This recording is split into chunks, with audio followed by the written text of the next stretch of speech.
อันเป็นสารณะที่เปิ่งของหมู่เฮาทุกคนขอกราบไหว้สาพระครูปริยัติยานุศาสตร์ที่ปรึกษาเจ้าคณะอำเภอเมืองเชียงใหม่เจ้ากราบไหว้สาพระครูสมุวิศวรวรกิจจอผู้อำนวยการสถานีคลื่น 104.50 เมกะเฮิรตซ์เจ้าอาวาสวัดปะหินเจ้ากราบไหว้สาพระครูบดิกาสมัครญาณสีโลโรงเจ้าอาวาสวัดปะหินเจ้าเจริญพรนะพิสมัยกราบไหว้สาพระอาจารย์อรปัญโยนันท์เจ้าสวัสดีโยมพี่สวัสดีให้หน่วยสว่างเมฆนะเจ้าครับผมสวัสดีพี่นันเจสีเจ้ากำเดียวสักกำหนึ่งจะโดยมานะเจ้าวันนี้วันอาทิตย์ที่15 เดือนมีนาคมเกินกลางเดือนพอดีนะเจ้าเขาก็จะมีเพลงให้คุณผู้ฟังได้ฟังเพียง5 เพลงต้านเนอะเพราะว่าวันนี้พี่นันเจสีเปิ่นมาได้มาหลายวันละก็จะให้เปิ่นมาจัดรายการตัวเต็มที่เนาะก็เลือกไว้ให้แล้วอาจจะใจฟังบ่ถูกใจหลายก็คงบ่ว่ากันนะเจ้าเนาะเพื่อบ่ให้เสียเวลานะเจ้านิมนต์จากสมัครเจ้า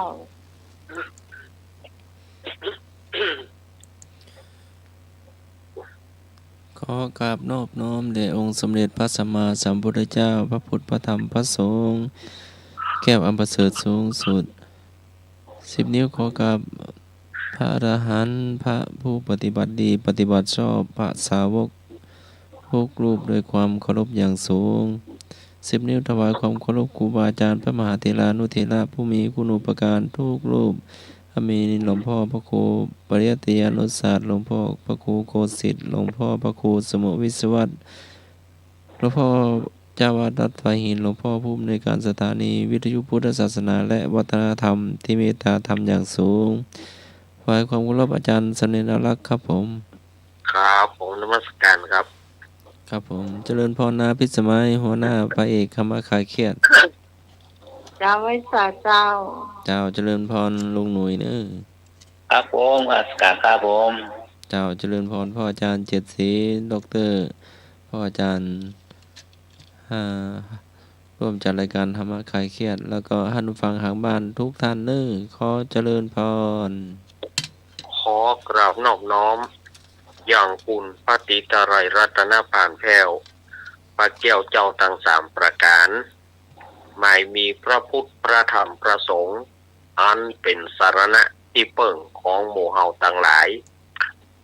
ขอกราบไหว้สาบุญญาปารมีธรรมท่านอาจารย์ท่านพระครูสมุวิศวัตรวรกิจโจผู้อำนวยการสถานีวิทยุคลื่นพระพุทธศาสนาการศึกษาและวัฒนธรรม 104.50 ท่านเจ้าอาวาสวัดไผ่หินพร้อมไปด้วยตังพระสงฆ์องค์เนรทุกรูปทุกองค์ด้วยความเคารพอย่างสูงสุดยิ่งครับผมขอกราบนมัสการท่านอาจารย์ท่านพระครูไปดีกาสมัครญาณศิโลด้วยความเคารพครับผมครับผมแล้วก็สวัสดีโยมพี่พิสมัยผู้ดำเนินรายการเจ้าไว้สาเจ้าแล้วก็สวัสดีลุงหนุ่ยเดอเนอร์ครับผมขอมาการครับอาจารย์ครับเจริญปอนคณะสถาญาติโยมสาธุชนคนดีเฮาทุกท่านก็มาปะกันแถมแล้วในรายการธรรมะคลายเครียดประจำวันอาทิตย์ที่15 มีนาคมวันนี้เดือน6เหนือเดือน4ใต้แฮมมันนี่12 ค่ำก็เหลือแถม3 วันเดือน6ก็จะเสี่ยงละเดือน7ก็จะเข้ามาเนาะสมาตมาคงจะว่ากับไปได้อีกก่อนเจอลุงหนุ่ยเนาะครับขอกราบนอบน้อมพระเถรานุเถระทุกรูปทุกตัวทุกองค์ครับถึงสามเณรน้อยทุกตัวทุกองค์ครับผม ขอกับการอาจารย์พระครูสมุวิศวะวรากิโจครับผมเมตตาเวลานำมาอาเชียครับผม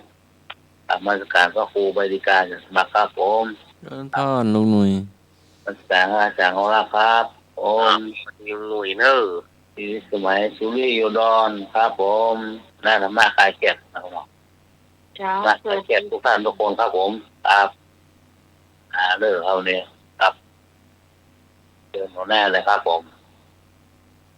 เจ้า วันนี้เพลงที่คัดมาตะกี้นะเจ้าเนาะก็จะมี5 เพลงเหมือนเขาเจ้าว่าเนาะมันจะม่วนบ่ม่วนก็อดใจฟังไปนะเจ้าเนาะเพราะว่าวันนี้เป็นอันเจสีเพื่อจะเข้าร่วมรายการตัวเพื่อบ่ให้เสียเวลานะเจ้า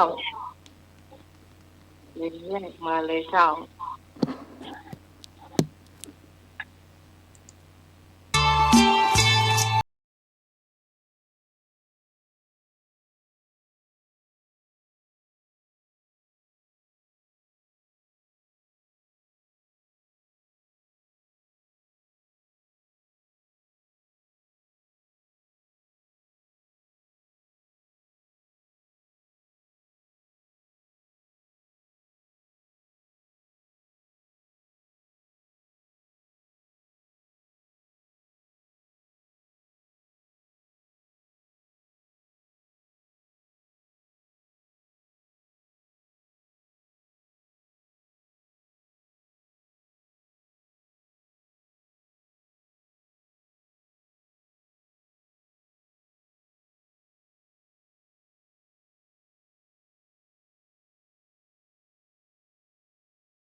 Metro Records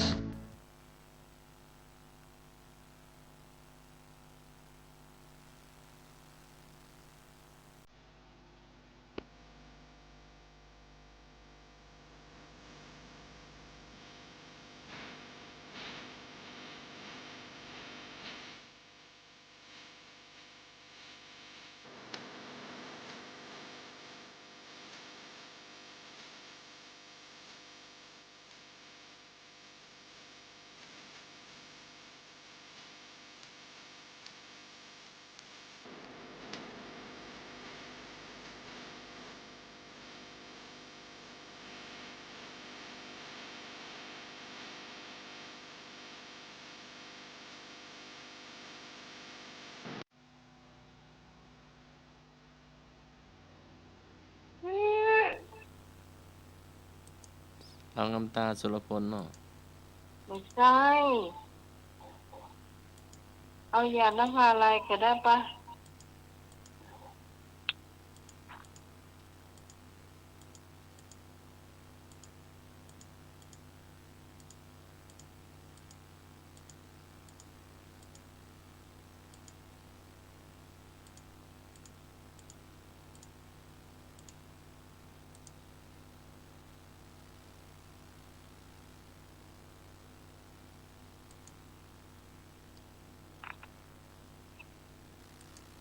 เย็นมาก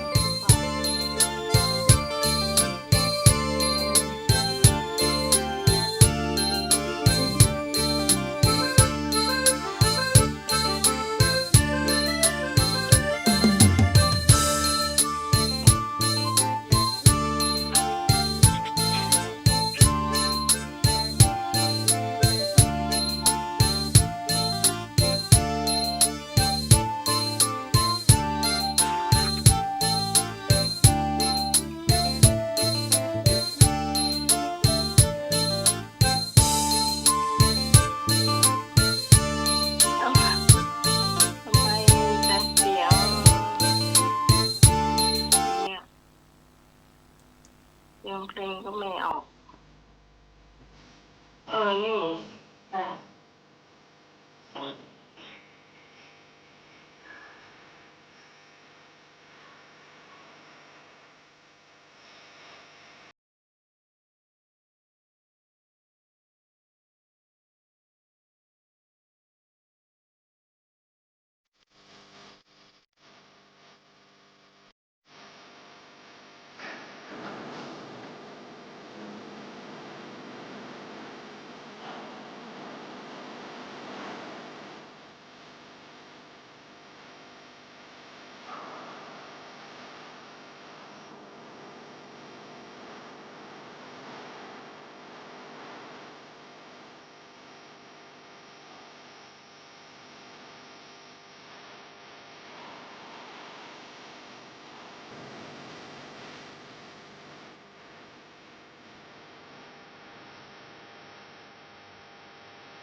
นี่เลขเกินไม่ใช่บอลอะไร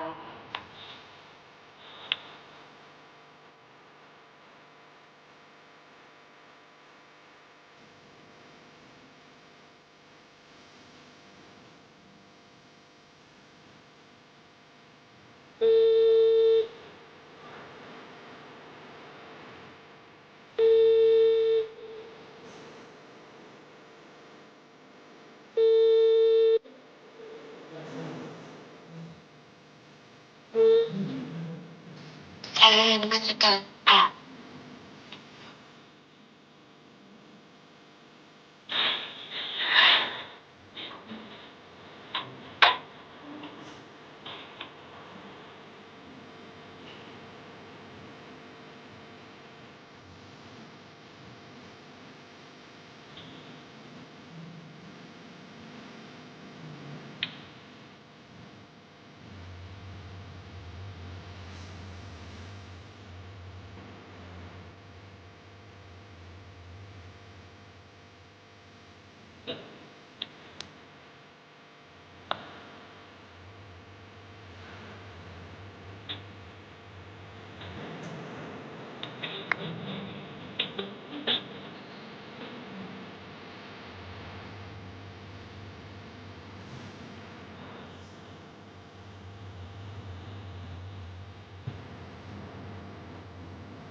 วางจบไปแล้วเจ้า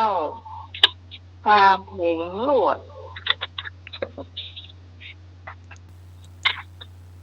สำหรับวันนี้เนี่ยเจ้าเขาก็จะมีรายชื่อที่ต้นหอมของวัดเดินตันมาบอกกล่าวให้ฟังนะเจ้าคุณผู้ฟังท่านใดจะเพิ่มเติมเข้ามาก็ยังได้อยู่นะเจ้าถึงสิ้นเดือนนะเจ้าพระเจ้าปู่สาวอะไรชื่อตรงมกตรงมวลพร้อมกับสตางค์ไปส่งกับต่างวัดนะเจ้าเนาะ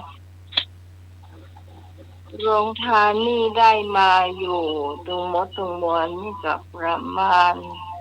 10,000 กับ200คนเดียวเนี่ยรวมงบนี่ได้อยู่5,300เนี่ยเจ้าคิดว่าประพิษนะสำหรับไทยอยากเป็นผู้ทานนะเจ้าชุดละ600 บาทก็เจอนะเจ้าแล้วก็ยอดทายทานชุดละยอดปัจจัยนะเจ้า 2,000 บาทนะเจ้าหรือว่าจะหับเป็นยอดเป็นสังฆทานก็ได้เหมือนกันนะเจ้าวันที่9 เดือนพฤษภานะเจ้าวันนี้รู้สึกว่าจะนิมนต์มาถึงหมดกัน39 รูปนะเจ้า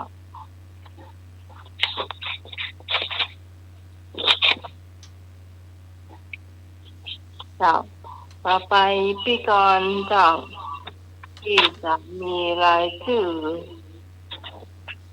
50 กว่าท่านนี่น้องไหมหมดปัญญาเจ๊จำเนาะมันน่าเกินนะเดี๋ยวนะนมัสการพระครูใบดิกาสมัครยานศิโลค่ะเดินท่อนพี่กรณ์นมัสการพระอาจารย์ในราคาปฏิเวทก่อนปฏิน้องไม้จ้ะเจ้าปฏิไอ้หนุ่ยจ้ะครับผมจ้าสวัสดีธรรมะกายเคลียร์ทุกท่านเนาะเสียงแปลกๆมาหน่อยเนาะพี่กรณ์จ้ะกรณ์กมลจ้ะอันนี้จ้ะอะไรชื่ออันของพี่กรณ์นี้มันจะเป็นที่เราจะตาลุนศพเนาะพี่กรณ์ที่อ่านไปแล้วก็น้องใหม่ก็จะเป็นลงทางแล้วก็รวมสรุปน้องใหม่ก็จะเป็นคนบอกเนาะพี่กรณ์จะอ่านรายชื่อเป็นลงศพจ้ะก็มีลงศพนี่จะ100หมดนะจ๊ะพี่กรณ์จะไม่อ่านว่า100อะไรเงี้ยแต่ถ้าน้องใหม่สุดท้ายแล้วน้องใหม่จะรวมสรุปทีหลังนะจ๊ะก็มีอาจารย์สมัครมูลทกุลนะจ๊ะวัดสายสินจ้ะเจ้าโรงทาน600โรงศพ100รวมเป็น700 บาทเจ้าแล้วก็อาจารย์เนรลักษณ์ปัญโยนันท์จ้ะวัดสันเมืองจ้ะ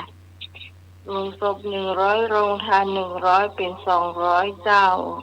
อันนี้ครอบครัวสุริโยดรเนาะก็จะมีพ่อแดงสุริโยดรแม่ชื่นสุริโยดรน้องพิสมัยสุริโยดรน้องสสิสุริโยดรเนาะอันนี้อยู่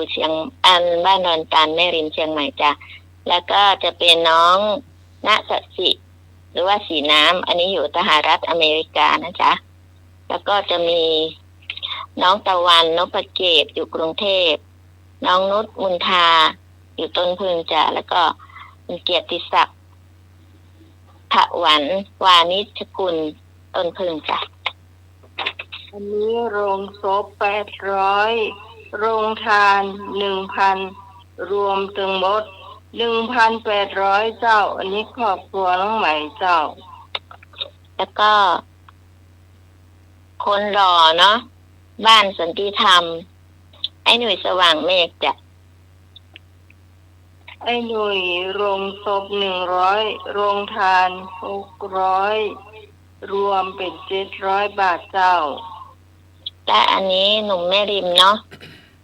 คุณประภาสสุริยะรังสีโรงศพ100โรงทานปันเจ้ารวมเป็น2,000เจ้าดีใจเนาะโมทนาบุญกันแน่จ้ะสู้เจ้าและอันนี้ครอบครัวไอ้บุญส่งวรรณรักษ์เนาะมีไอ้บุญส่งวรรณรักษ์พี่บางอ่อนวรรณรักษ์อดิศรวรรณรักษ์คุมสันวรรณรักษ์อันนี้อยู่บ้านม่วงงามเจ้ห่มลำปางจ้ะโรงศพ400โรงทาน1,001รวมเป็น1,500นะเจ้าแล้วก็อันนี้อยู่บ้านสันทรายหลวงเนาะแม่จันทาชื่นใจน้องศิรภพชื่นใจแล้วก็น้องธนภัทรชื่นใจสันทรายหลวงเชียงใหม่จ้ะโรงศพ300เนาะโรงทาน900รวมเป็น1,200เจ้าแล้วก็อันนี้พี่อำไพเรืองเดชเนาะแล้วก็น้องโน้ตสุภชัยเรืองเดชอันนี้อยู่ตลาดสุปิมแม่ริมใต้เชียงใหม่จ้ะเจ้าโรงศพ200โรงทาน800รวมเป็น1,000เจ้าอันนี้ครอบครัวมโนคำเนาะมีไอ้บุญเกียรติมโนคำน้องพรหรือว่าณัฐนันท์มโนค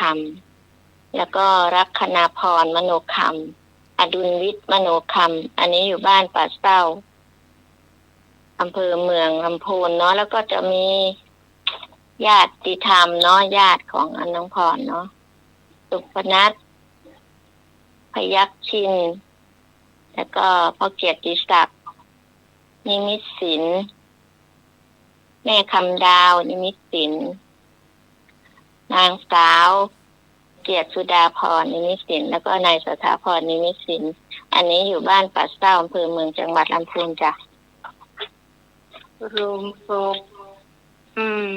เท่าไหร่นะ800ก็โรงศพ900โรงศพ900โรงทาน500เจ้ารวมเป็น1,400เจ้าอันนี้ครอบครัวพี่กรณ์เนาะก็มีนายยนต์เขยกลางนางกรกำมลเขยกลางนายศรีภัยเขยกลางอันนี้อยู่บ้านโดยน้อยพัฒนาหนองหานเชียงใหม่เนาะแล้วก็จะเป็นครอบครัวลูกสาวนิพาพรเขยกลางทรานเด็กชายไมเคิลทรานแล้วก็แฟนแกเบนจามินทรานเนาะ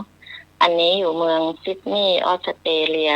แล้วก็จะเป็นน้องสาวพี่กรณ์เนาะอัชรรัตน์ยิ้มเขียวอยู่บ้านเมืองแดงจังหวัดพิจิตรจ้ะนายสุภาพยิ้มเขียวอยู่กรุงเทพจ้ะแล้วก็หลานอีกคนนางสาวพรพันธ์ฟักเงินอยู่อุบลราชธานีจ้ะถึงหมดถึงมวลถึงโรงศพโรงทาน1,300จ้ะ3เจ้าแล้วก็อันนี้เป็นของพี่ตองเนาะชื่อพี่ตองชื่อยวงคำจันตุลแล้วก็บำเพ็ญจันตุลอันนี้อยู่บ้านป่าบงเทพารามสารพีเชียงใหม่จ้ะถึงโรงศพ200โรงทาน300เป็น500เจ้าจ้ะและอันนี้พี่พรเอราวัณเนาะชื่อประทุมพรจุงปามันบ้านสันติธรรมเชียงใหม่จ้ะอันนี้โรงศพ100โรงทาน500อันนี้โอนมาเรียบร้อยในเจ้าจ้ะที่ก่อนได้กลุ่มจ้ะนี่โอนมาเรียบร้อยนะเจ้าเนาะอันนี้เป็นพี่สาวอารีเนาะแล้วก็เพื่อนญาติธรรมเพราะว่าพี่สาวอารีเป็นสะพานบุญให้เนาะก็ขอบคุณจ้ะ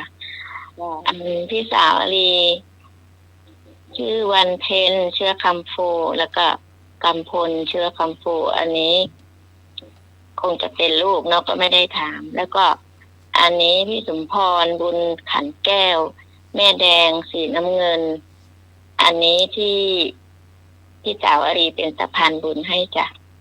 โรงศพ400จ้ะโรงทาน100รวมเป็น500โอนมาเรียบร้อยเจ้าจ้ะพี่กรณ์ก็ติดไว้แล้วและอันนี้แม่จันเพ็ญชัยยวงอยู่ตลาดขี้เหล็กดอยสะเก็ดจ้ะ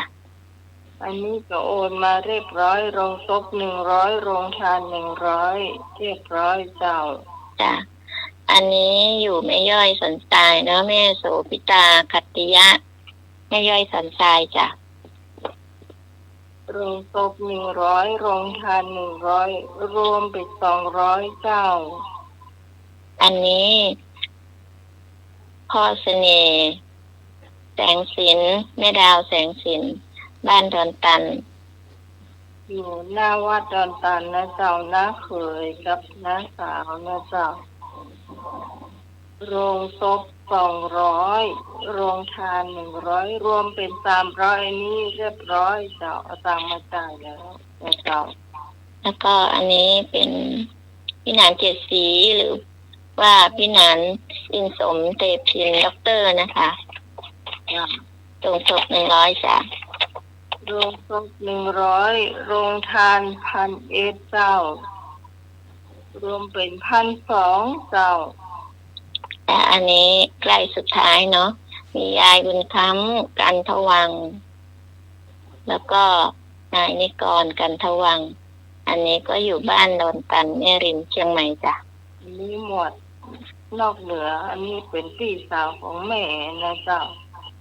ลงเปิ้นอาจจะเอาลงทานของเปิ้นคนเดียวเนาะแต่ว่าเราลงศพเนี่ยเปิ้นมาหอมต่างหาก ผมจะหมดแล้วเนาะผมว่าทั้งหมดน่าจะมี53จ้ะมี53จ้ะเจ้า53ท่านใครจะเพิ่มเติมเข้ามาก็ได้เหมือนกันสำหรับโรงศพนี่ก็100เหมือนกันหมดแต่เท่าเทียมกันหมดอะเพราะว่าเท่าที่ปู่กับครูบานี่เพิ่นก็บอกว่าประมาณ 2,500 เนาะ2,500กับผ้าขาวนี่นะประมาณนั้นต่อโรงศพ1โรงเนาะอันนี้เขาเลยมาละเจ้าเอาอย่างไอ้หนุ่ยว่าเนี่ยซื้อ1แถม1นะหนุ่ยเนาะครับ อันนี้มันเกินแล้วนะแต่ถ้าใครอยากจะร่วมบุญก็ได้อยู่นะจ๊ะเพราะว่าอันที่ก่อนจะไปส่งน้องที่สมัยประมาณปลายเดือนนะจ๊ะรวมพ่อลงทานเนาะตรงแล้วครับมีกองน้องใหม่ก็ได้เลขของชิ้นน้องใหม่แม่นเนาะฮะอย่างก็ว่าหอมมันรูนเนี่ยบัตรตานกับหอมบัตรที่น้องใหม่ก็ได้เนี่ยได้อยู่เจ้าครับแล้วขออย่างโรงทานนะเจ้าคุณผู้ฟังจะร่วมทำบุญก็ได้นะเจ้าตอนแรกเขาว่าจะมีเฉพาะข้าวต้มแล้วก็หมูปิ้งเนาะแล้วก็มีไอติมวอประเดี๋ยวนี้เพิ่มกระเพาะป่ามาเนอะคุณผู้ฟังเพิ่มกระเพาะป่ามาเห็นเต่าตัวเลยเจ้าอาจจะมากกว่าข้าวต้มด้วยซ้ำเนาะก็แสดงความเสียใจกับคนบางคนที่จะไม่ได้กินเนาะจุดเนี่ยไม่บอกว่าเป็นใครเนาะอาจารย์เดี๋ยวพี่กรณ์จะวางแล้วเนาะเดี๋ยวพี่นันจะเข้ามาไม่ได้มาหลายวันละค่ะสวัสดีจ้าแล้วก็ขอบคุณครับขอบคุณที่มาประกาศข่าวค่ะประกาศว่าคนบางคนจะไม่ได้กินเนาะครับส่วนนั้นน่ะไม่กินก็น้อยตีมบอขนาดนั้นว่าไอ้ฟอกหลังตีมบออะไรมันท้องห้องไปต้องมาพวกไปอย่างน้อยก็ดีของยายกำเป็นขนมครกเนาะเกิดเป็นทำตามที่เป็นอูไว้โอ้ถุงเชือกถ้า2 แกนนะเนาะต้มที่เอาเปิ้นนักเนาะกินพ่ออิ่มก็พอแล้วไปห้าไปหลาน74เด้อเจ้านั่น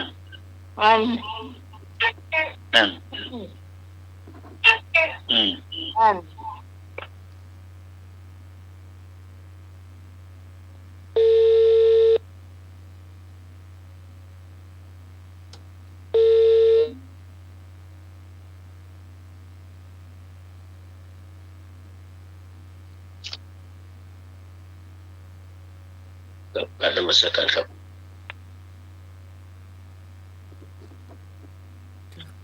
พออาจารย์มาละเจ้า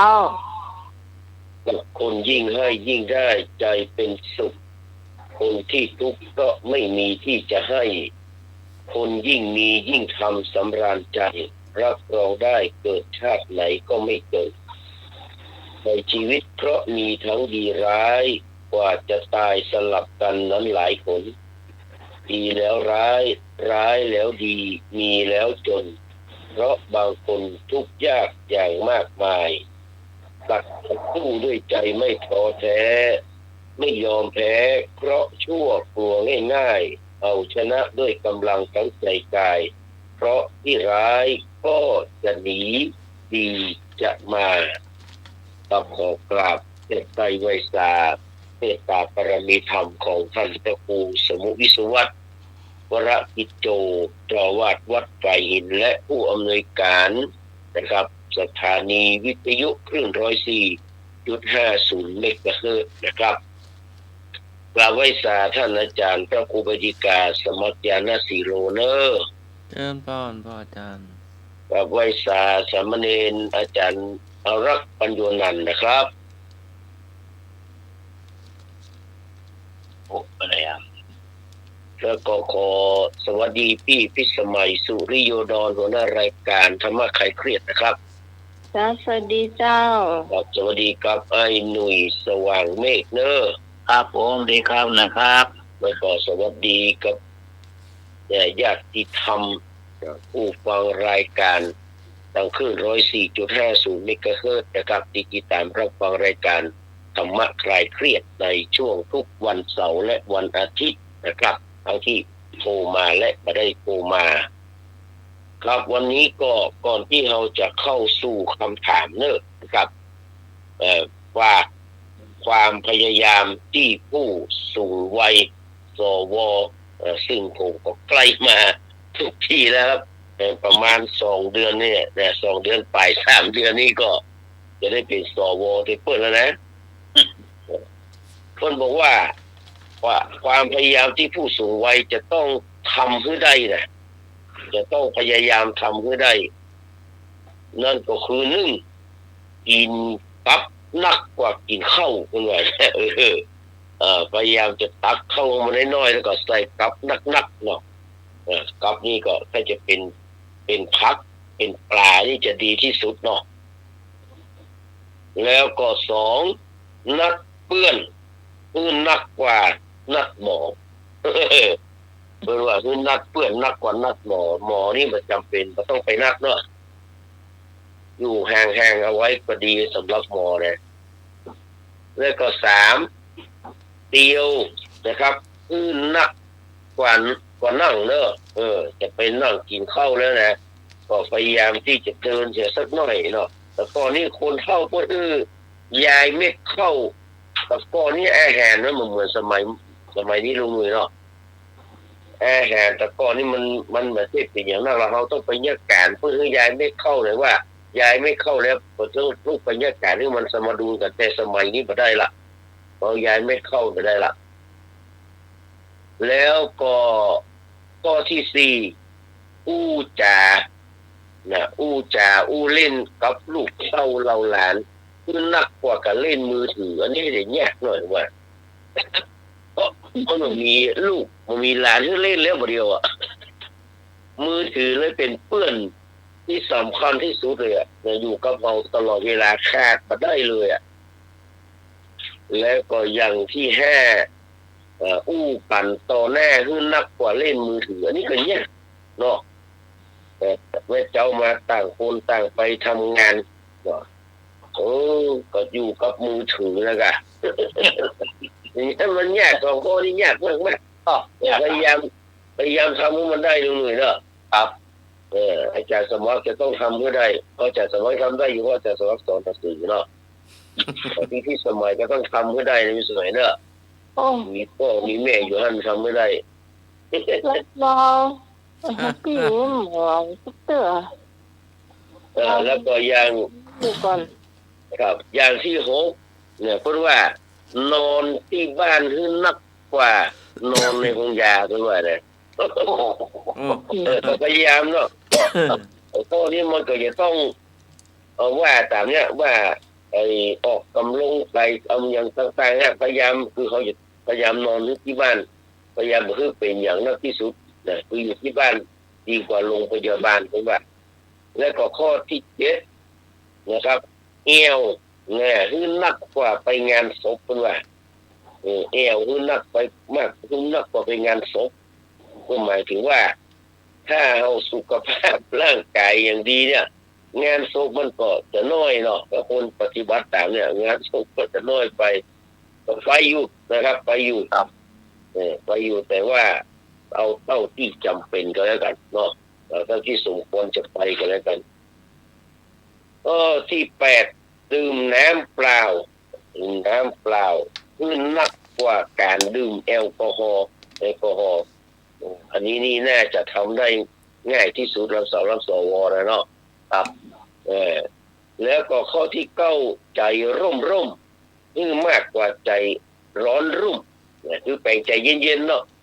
คนเฒ่าแล้วเนี่ยนะครับคือกินยา10 เมธนี่นะหนึ่งรักให้เป็นนะครับรักให้เป็นใจเย็นเข้าไว้นะครับหรือว่าไร้วิตกควบอารมณ์ขันมันบริหารกายจิตคิดทันสมัยรู้จักให้อภัยเข้าใจคนอื่นเป็นว่าอย่าฝ่าฝืนธรรมชาติเป็นว่าอย่าฝ่าฝืนความจริงสงบนิ่งเป็นภาวนาอันนี้เป็นยา10 เม็ดโดยใจร่มๆคือนักกว่าใจร้อนคนเข้าใจร้อนแบบนี้เนาะแล้วก็ข้อที่10อันนี้ก็แยกข้อที่10นี่นะเพราะว่าเป็นทาส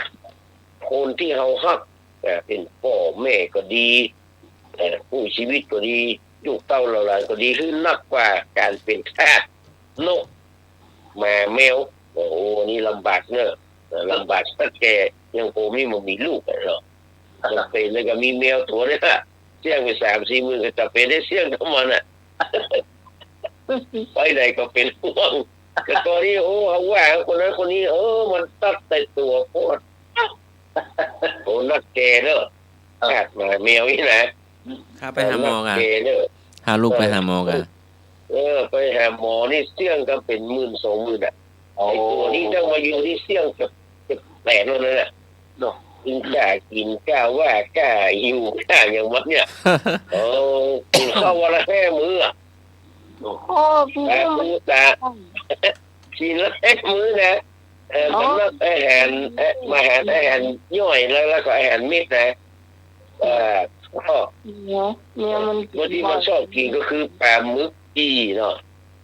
กุ้งเผาเลยไม่ใช่ธรรมดาเป็นแมวเซเลบนะเฝ้าบ้านเฝ้าวัดตลอดเนาะเอวดีเหมือนกันจนได้7 ตัวนั่นน่ะเดี๋ยวนี้ทำหมันให้เรียบร้อยละยังดีละตลกบอกออกไปละแล้วก็ข้อที่11ก็คือฟังคำคือนักกว่าฟังคำนินทาเนาะไปฟังคำดีกว่าเข้าวัดฟังคำฟังเน้นหลักเทศธรรมฟังอาจารย์สมัครเทศธรรมนักกว่าไปฟังคำนินทาคำจะเทศจะได้ฮะหมายถึงว่าเขาฟังคำฟังคำนักกว่าเขาไปฟังคำนินทาของคนอื่นฟังคำทุกคำแท้ดีกว่าฟังคำคนนินทาเป็นว่าแล้วก็อย่างที่12ก็คือความรักและความเมตตานักกว่าความโกรธเกลียดเนี่ยถ้าเราทำได้แล้วจะทำให้เราโล่งอกโปร่งใจแล้วก็เบาสบายนะครับแบบคิดพัดอะไรอย่างต่างๆนะครับอันนี้ก็คือสิ่งที่12ความพยายามที่ฝากกับสวทั้งหลายเนาะวันนี้ก่อนจะถามปัญหาของอาจารย์สมัครเปิดเพลงเพื่อมาเข้ากับเหตุการณ์นะเข้าเหตุการณ์ก็เรื่องของสุรชัยสมบัติเจริญเนาะกำลังดังเลยทอดฮิตติดชาติเลยแล้วก็มันก็เราฟังก็เป็นเรื่องของเขานะแต่มันก็สะเทือนความรู้สึกเนาะเขาบอกว่าไปผิดไปถูกก็ไม่ได้อยู่ไปคลุกคลีตีโมงกับครอบครัวเพื่อนเนาะแต่สภาพข่าวที่ออกมาเนี่ยเราก็พยายามเป็นอุเบกขาทำใจให้เป็นกลางบ่เข้าข้างคนใดคนหนึ่ง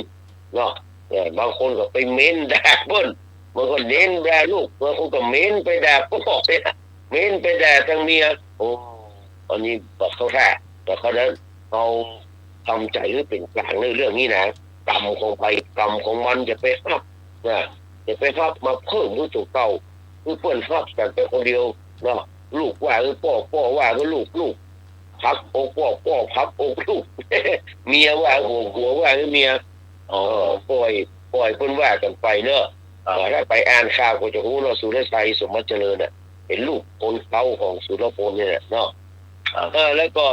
จากนี้ไปอยากจะให้อาจารย์สมัครเปิดเพลงหนึ่งคือตุ๊กตาใจด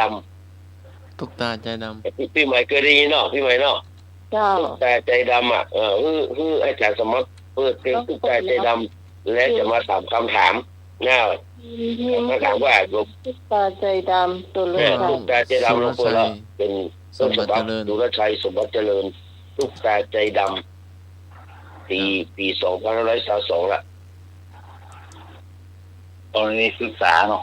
เนี่ยเป็นกรณีศึกษาเขาบอกไว้เข้าข้างไปบอกไว้ว่าอะไรละ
จบเราทุกแต่ใจดำเนี่ยชัยพรเมืองสุพรรณเป็นคนแต่งเป็นเสี้ยวชีวิตหนึ่งของสุรชัยสุภัทรเจริญเนี่ยแล้วก็เป็นเหตุสาเหตุที่ทำให้ถูกยิงถูกยิงในสมัยนั้นต้องมาแต่งเพลงไว้ชีวิตผมเถิดสมัยนั้นเนอะก่อนจะถามเรื่องนี้ก็เรามาดูปัญหาข้อแรกก่อนปัญหาข้อแรกแต่ไปเกี่ยวธรรมะเลยนะนี่นะข้อแรกกองการจำเนาะความจดจำกับสิ่งต่างๆทั้งหลายเขาพ้องว่าอย่างในขันธ์ห้ากองการจำความจดจำกับสิ่งต่างๆทั้งหลายพ้องว่าอย่างในขันธ์ห้า ก็รูปประขันธ์ขอเวทนาขันธ์สามสัญญาขันธ์คอควายเนี่ยคอควายสัญญาขันธ์งองูสังขารขันธ์งอจอจานวิญญาณขันธ์ของการจดจำเนี่ยเป็นขันธ์อะไรอย่างในขันธ์ห้ารูปประขันธ์เวทนาขันธ์สัญญาขันธ์สังขารขันธ์วิญญาณขันธ์ พี่ตอบได้เหรอ เราไปตอบด้วยกันทุกคนอื่นตอบก่อน ฟังเสื้อใจเย็น ก็ใจเย็นเอาดูนักทำคนอื่นก่อน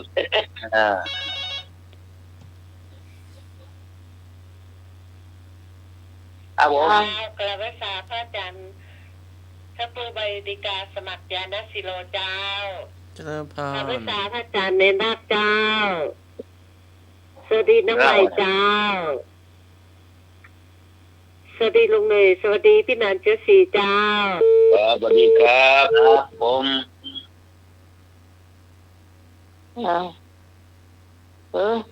นี่อย่างพี่พรนี่อย่างใหญ่ ไปไหนล่ะ ตอนละข้อใด โทรมาใหม่เนอะหลุดไปบ่ได้ เอาไม่ ละข้อใด นมัสการครับผมแฟนพันธุ์แท้ครับ เจ้า ผมชอบเพลงฝนตกรถติดครับ ของสุรชัยสมบัติเจริญยิ่งใหญ่ครับฝนตกรถติดครับ ข้อนี้จะตอบข้อไหน คำถามสุดท้ายคือข้อกอไก่ไอ้ยังรูปประขันเนี่ยค่ะครับนมัสการครับ ใครมาขายมาเรื่องขายเนาะ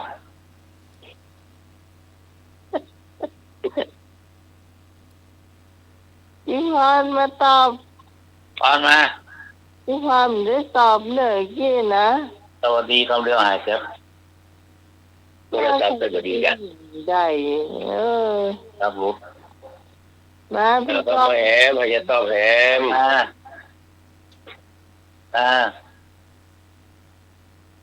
จอนมา ตอนมา แม่สุพิษมา อลีมามะม่วงหายแค่เปิด หายว่างว่างแล้วเนาะว่างไฟเป็นนิดแล้วเนาะเจ้า พี่จังอย่าเอาเข้านอนเลย งงหรอวิญญาณขันธ์หรอ เจ้า ครับพี่ต้องเนาะ เราดูเขามา2 คนถูกสักคนนะบอกเลย ก่อนมา จะบอกแค่เนี่ยนะก็ไก่กับมาถูกจอจังกับมาถูกบอกเนี่ยครับ เจ้าสวัสดีพี่หนาน74ค่ะ สวัสดีครับ พี่กรณ์ได้ยินนะพี่กรณ์มาข้างนอกมาพี่กรณ์เอาข้อควาย ออกควายเนาะ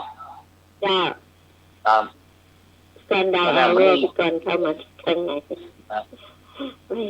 ไปข้างนอกมาเจ้า ครับ เอาข้อควายเจ้า ออกควาย เจ้าอะไรไม่รู้อะ เขาจะตอบแหม ครับเจอเลยครับพี่พรเอาข้อควายสัญญาขันนะเจ้า ครับ ว่างที่จะย่ำมันตามได้ตอบจะลูก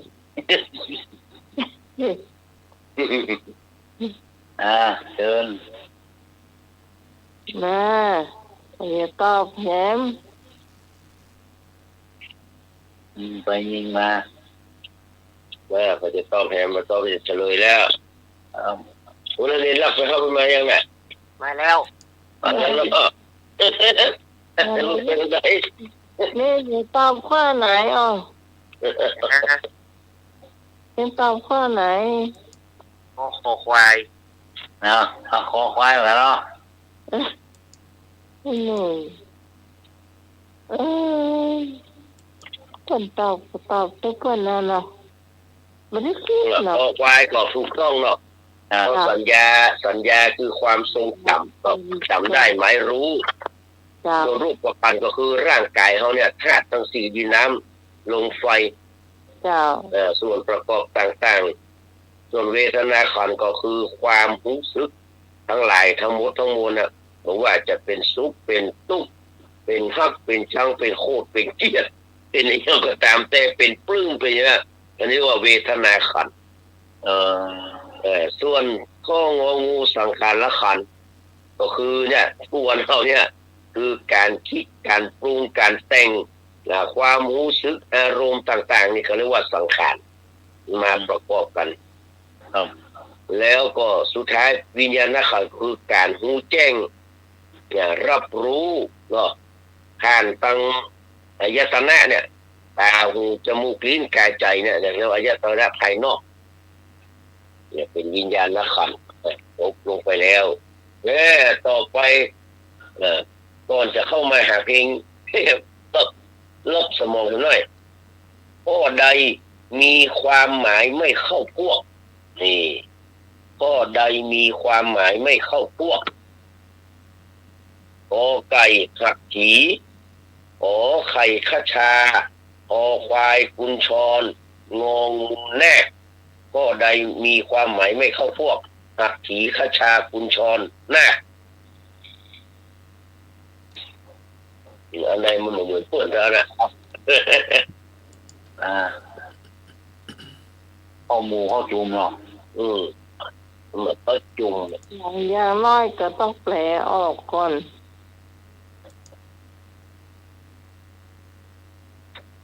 เดินเพราะมันเขาด้วยมันทดสอบนี่หน่อยสมองหน่อยนี่จะมาถามเพลงละเจ้ายิงมาเลยเจ้าพี่พรเอาข้อสุดท้ายนะเจ้าครับเอางูเนาะ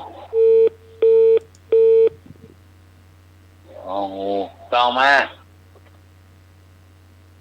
พี่ต้องให้เซฟเลยพี่ต้องเนอะอย่างใหญ่นี่เราเต็กเผลออยู่ฮะเนอะมันได้กี่เนี่ยโอ้ยไอ้คงฟังอันนี้รักจิตใจกันนะต้องไม่เจ้าละก็ชื่อกระต้าไปเลยชื่อกระต้าไปเลยเป็นอย่างกระเอาข้ามมาดูเหมือนพี่พรน่ะเขาก็มาขึ้นใจนะอันนั้นก็เป็นอย่างอันนั้นก็เป็นอย่างอันนั้นเนี่ยข้ามมาดูเอาเปรีมาคืนน่ะเนาะ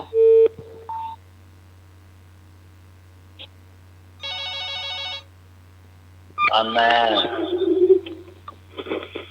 ใช่พี่กรณ์ก็ตอบข้อมูลเหมือนกันนะจ้ะน่ารักนะครับ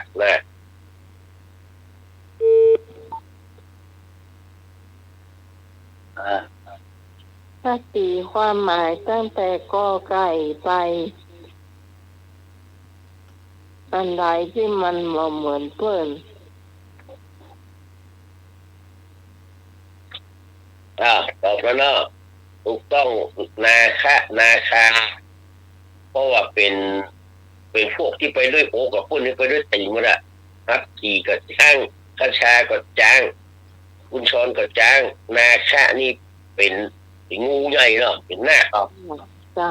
จะเดินไปด้วยโอ๊กนี่ตัวนี้พุทธินี่ด้วยตีน4 ตีหมดอะต่อไปเข้าเพลงนะเนอะเข้าเพลงละในเพลงตุ๊กตาใจดำเนี่ยตุ๊กตาใจดำเนี่ยที่เปิดไปตะกี้นะถามว่าตึงมดในเพลงเนี่ยรวมหมดเลยนะรวมหมดเลยเนอะตึงท่อนซ้ำท่อน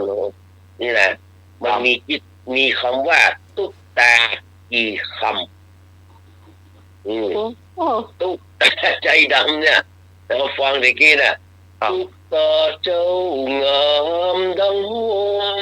ส์ก็ไก่10 กำก็ไข่11 กำคอควาย12 กำงองู22 กำ ก็ค่อยตอบ22ว่ามันมีอันหนึ่งตุ๊กตาอย่างนี้ครับ ไปจับก็ได้พี่กรณ์จ้ะพี่กรณ์จะเอาซาว2 คำเพราะพี่กรณ์นับแล้ว มันได้จะใช่อยู่แล้วพี่หนานบอกว่าเอาที่ซ้ำด้วยใช่ไหมคะเอาที่มันร้องซ้ำด้วยใช่ไหมคะเอาทั้งหมดเลยย้อนแม่ก็ว่าไปเห็นบวกเข้าไปเห็นนั่นแหละ22ย้อนทั้งหมดพี่กรณ์เหมือนน้องตอบเลยแล้ว2มันมีอยู่อันนี้เรา2 กำนะแน่นอนจะ2เนาะนอนเนาะนักเตะก็แหละนอนเห็นนักเตะก็แหละเหมือนพูดยืมสตางค์อีสานน่ะหัวโดนสอกครับนะโอ้เขานี่ทำได้นับเขาแล้วเขาก็ได้เกิดที่ไหนเพื่อทำอีว่าไปเนาะเขาช่วยมาคนเดียวเนอะหูเนอะมาพรมาเนี่ย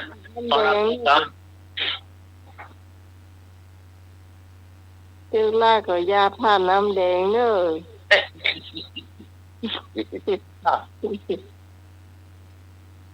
เนี่ยว่าผมตอบเอา11 กรัม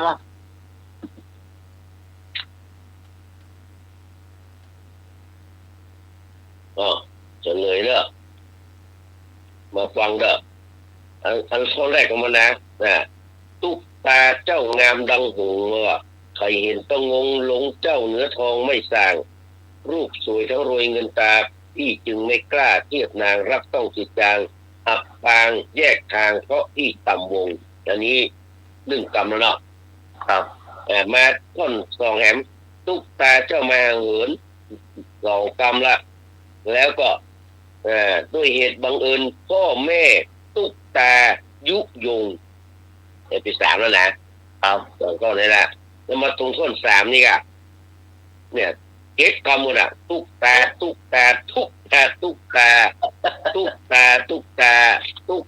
ฆ่าพี่ได้ลงนี่มี7 กำแล้วนะต้นฮุกนี่นะต้นฮุกมี7 กำแล้วก็มาถึงข้อสุดท้ายตุ๊กตาเจ้าลืมหมดแล้วไม่มีวี่แววโถเจ้าไม่มีวี่แววโถเจ้าตุ๊กตาใจดำเห็น2เพราะฉะนั้นรวมกันไปแล้วก็เป็น12 กำนะแต่มันย้อนมาตรงกลางของกำเป็น10 กำมันก็เลยเป็น22 กำ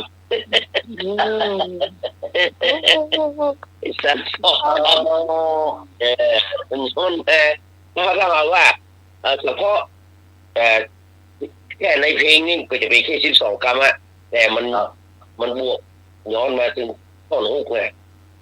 แล้วก็สุดท้ายมันติ๊กมาก็กลายเป็น22 กำจริงๆมันมีแค่12 กำแล้วถามว่าตุ๊กตาเนี่ยมีชื่อเล่นว่าอย่าง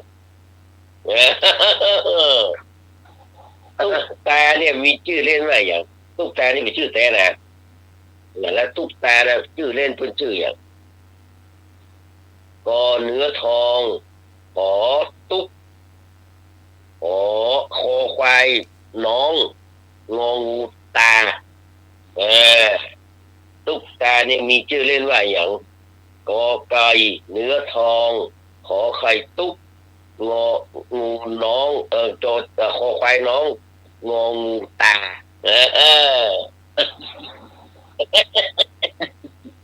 มีคำเฉลยในเพลงนะมีสอนเลย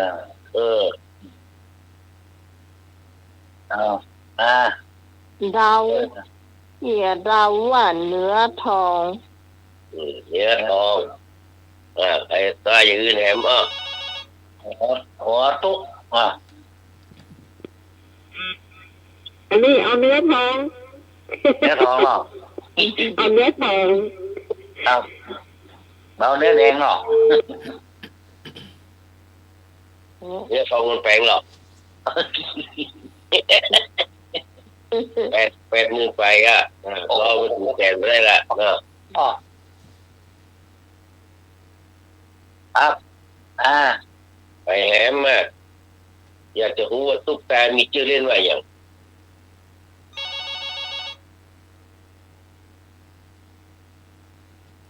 เจ้า พี่กรณ์ก็เอาชื่อเล่นชื่อเนื้อทองจ้ะเข้าใจจ้ะ ครับ นะแฟนพันธุ์แท้มา มันริมมา ผมเคยมาแท้ไข่กำเดียวนะมันกำเดียวนะครับ ว่า โอ้2 วันนะมันกันให้ละจะธรรมดาละ จัง แล้วจะมาได้กี่นิดใช่ไหม จังบ้านเขาที่ต้องมันร้อยหน้าเลยอะ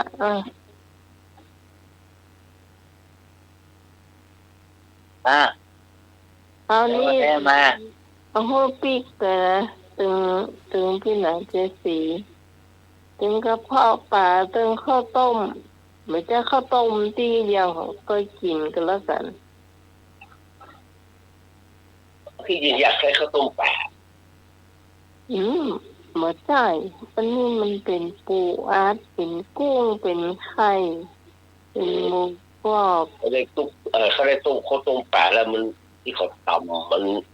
อย่างค่าเป็นน้ำมันน้ำจิ้มมันค่าน้ำจิ้มจริงกันเต้าหู้เต้าเจี้ยวเราเลยนึกว่าขนาดเราเลยเนาะว่าเขาก็เราสุดยอดเลยลาบ นี่แยกน้ำ เดี๋ยวไม่มีหรอมีหรอ เดี๋ยวมันก็มีแล้วข้าวต้มแล้วไหนมันหอมเยอะมันหวานมันงอมแต่มันมีคนนี่นั่นแหละมดแล้วกันแหละ ตอนมาตอนปลาเศร้าเนาะ วันใหญ่มาสักคำ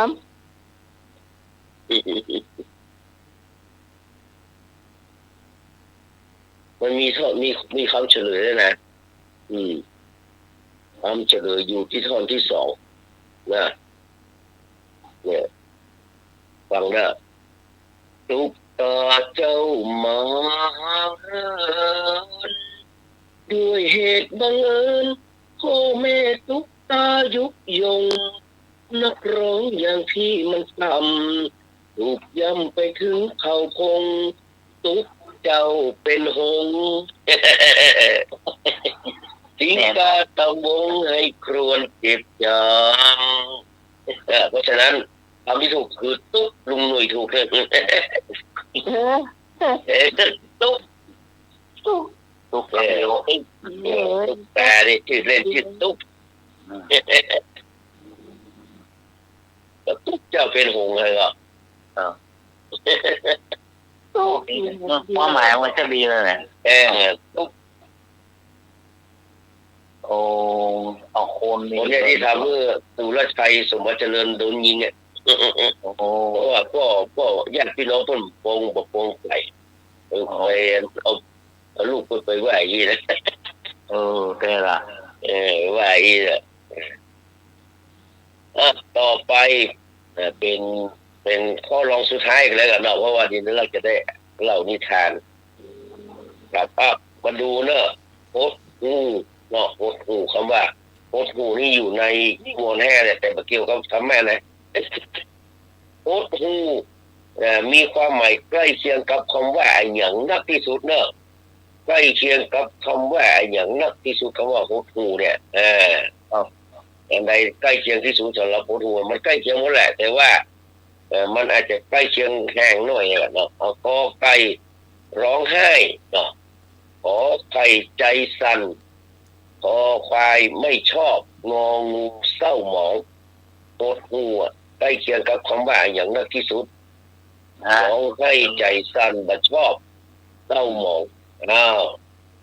ถึงเรื่องเศร้าหมองโหดหูเพราะว่าโหดหูเนี่ย ใกล้เคียงกันอย่างน้อยที่สุด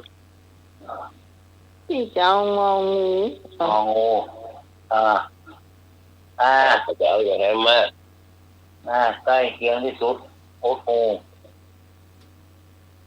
หเยอะเล็กเนี่ยมันตันจะกำหัวใจ โอ้ผู้มีเลขเด็ดก่อนหนึ่ง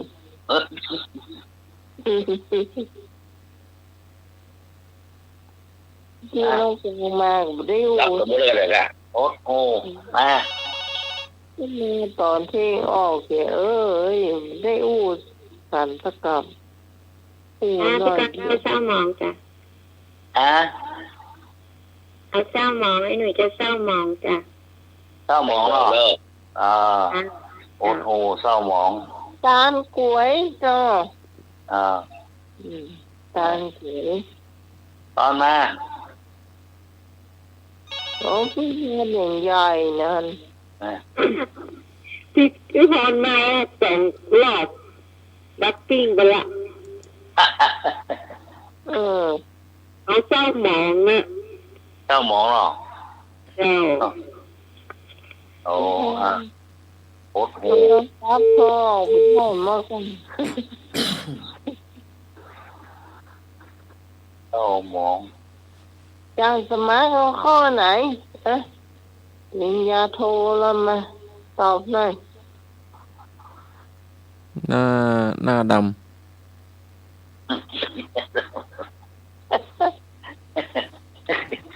หน้านี่มีเนอะ ป้าเต้นแล้วเนาะ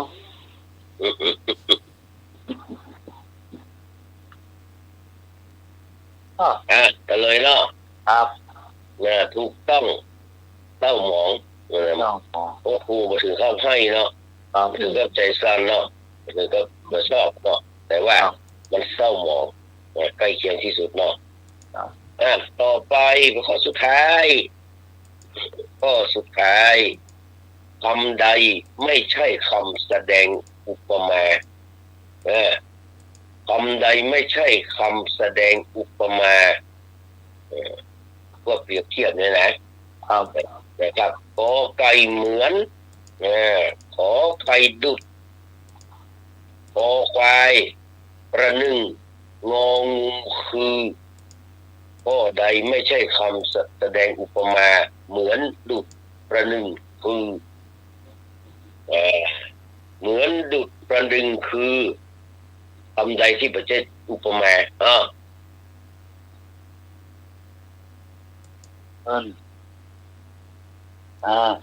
โอ้โหนี่เขาบอกเก่งภาษาไทยเนอะ อุปมาก็คือการเปรียบเปรียบเทียบเปรียบ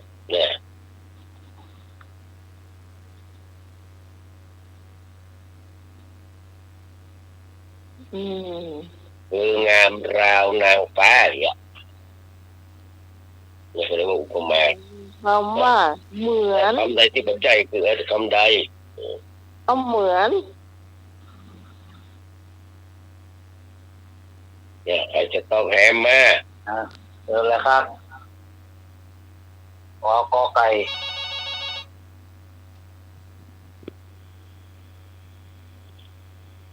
เจ้าพี่พรแล้วก็สุดท้ายนะคือเจ้า เอาเนาะต่อมาตาบงมา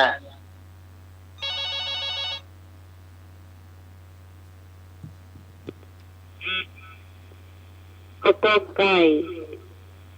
ก่เนาะเจ้าพี่พรเป็นปริญญาตรีนะคราวนี้สูงกว่าพี่พรก็ป.7กันเนอะ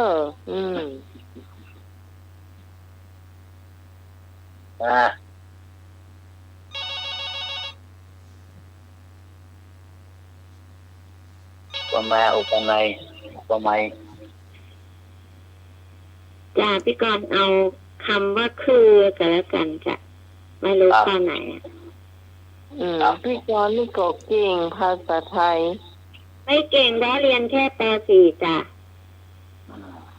แต่พี่กรณ์ก็เก่งภาษาไทย ประถมสี่ทีแรกก็จะเอาประหนึ่งนะกลัวมันไม่ใช่ จะเลยเนาะครับจะเลยก็อุปมาเนี่ยมันเปรียบเทียบอ่ะก็เหมือนเนี่ยก็เปรียบเทียบดูดหรือว่าประดุดประหนึ่งเนี่ยมันก็เปรียบเทียบแต่ไอตัวคำว่าคือเนี่ยมันคือแม่นเลยอ่ะของอุปลักษณ์ครับอุปลักษณ์คือมันใกล้ที่สุดอะแล้วว่ามันหมายตัวอะไรว่าคือเนี่ยว่าอันนี้แสดงว่ามันเป็นของมันเป็นอยู่คือเนี่ยเขาเรียกว่าอุปลักษณ์เป็นอยู่คือเนี่ยคืออุปลักษณ์คือแม่นแล้วคือดวงใจอ่ะถ้าเธอเปรียบประหนึ่งดวงใจนี่แสดงว่ามันเป็นคำบอกอ่ะอุปมาแต่ถ้าคือนี่มันคือการฟันธงอ่ะก็มันแบบมีการหลีกเลี่ยงแล้วน่ะเป็นอุปลักษณ์บริเลี่ยงละคืออ่ะเธอเหมือนนั้นเหมือนนี่มันยังแบบใจมันจะว่าบ่ได้กับมันจะว่าบ่ได้เนี่ยคือนี่คือกำวอกอ่ะมันใช่คำแต่คือเนี่ยแม่ละเมื่อแน่นอนมันคือเลยมันว่าฟันธงไปเลยว่าเนี่ยอย่างถ้าเป็นนี่เป็นเนี่ยเนี่ยเธอเป็นก็แม่นะอยู่เนี่ยเป็นเนี่ยก็แม่เนี่ยเขาเรียกว่าอุปลักษณ์เนาะเนี่ยเป็นอุปลักษณ์มันว่าฟันธงไปเลยไงมันอันนั้นมันเรียกขี่ม้าเรียกข่ายเปรียบเสมือนนั่นเป็นเนี่ยมันที่มันแบบใหญ่ไงมันคือเนี่ยมอย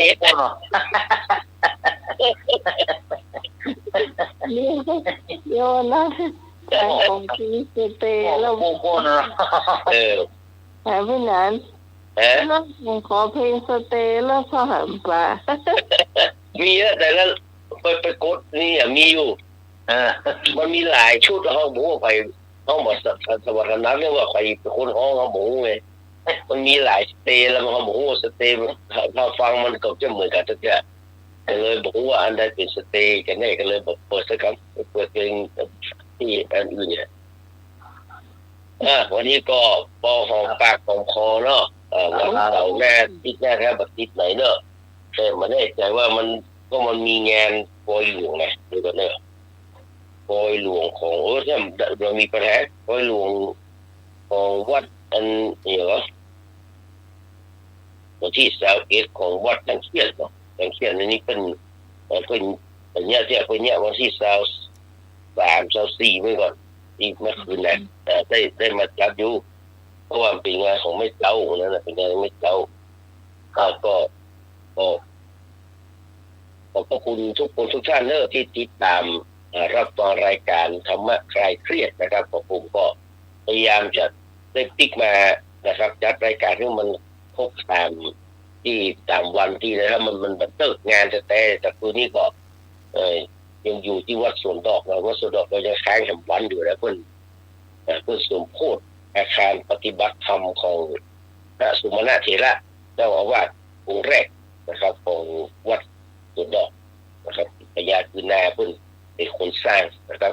ท่านเจ้าคุณพระราชราชมุนีเพิ่นเมตตาไปถวายงานก็ไปถวายตามคำบัญชาของเพิ่นก็เลย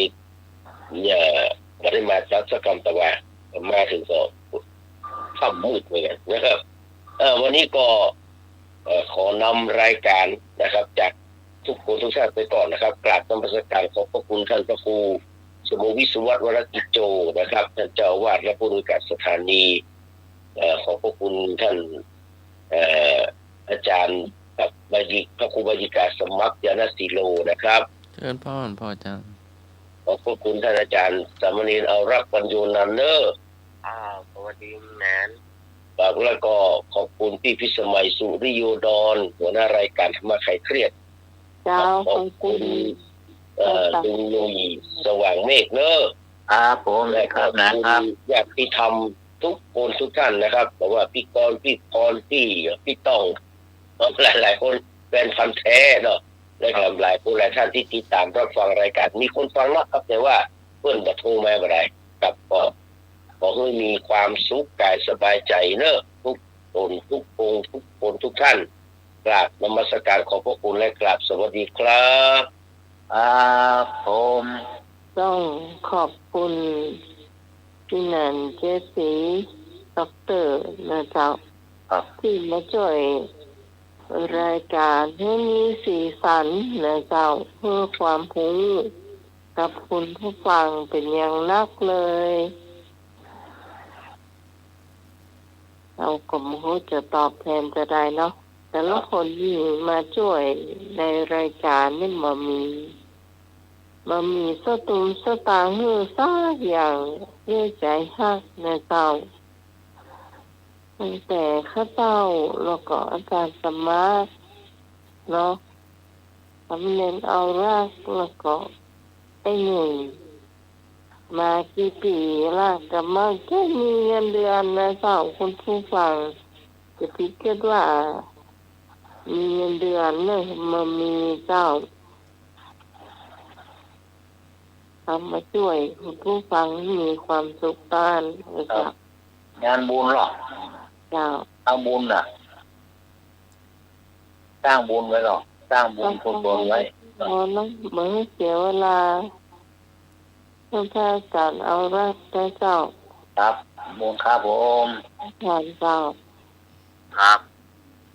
การเรียนอาจารย์ล่ะ อ่านเติมก็จะได้เล่านิทานเนาะ ครับ วันนี้เสียงก็อาจจะแปลกๆไปโอ้ย เจ็บคอเนาะวันนี้สุแม่ เย็น ฟังเสียงก็เล่าว่าหูกันเนาะ มันอาการมันเปลี่ยน ครับแม่น ก็ทำให้รู้สึกขันเนื้อขันตัวไปตัวเห็นได้ไปตัว ครับเนาะ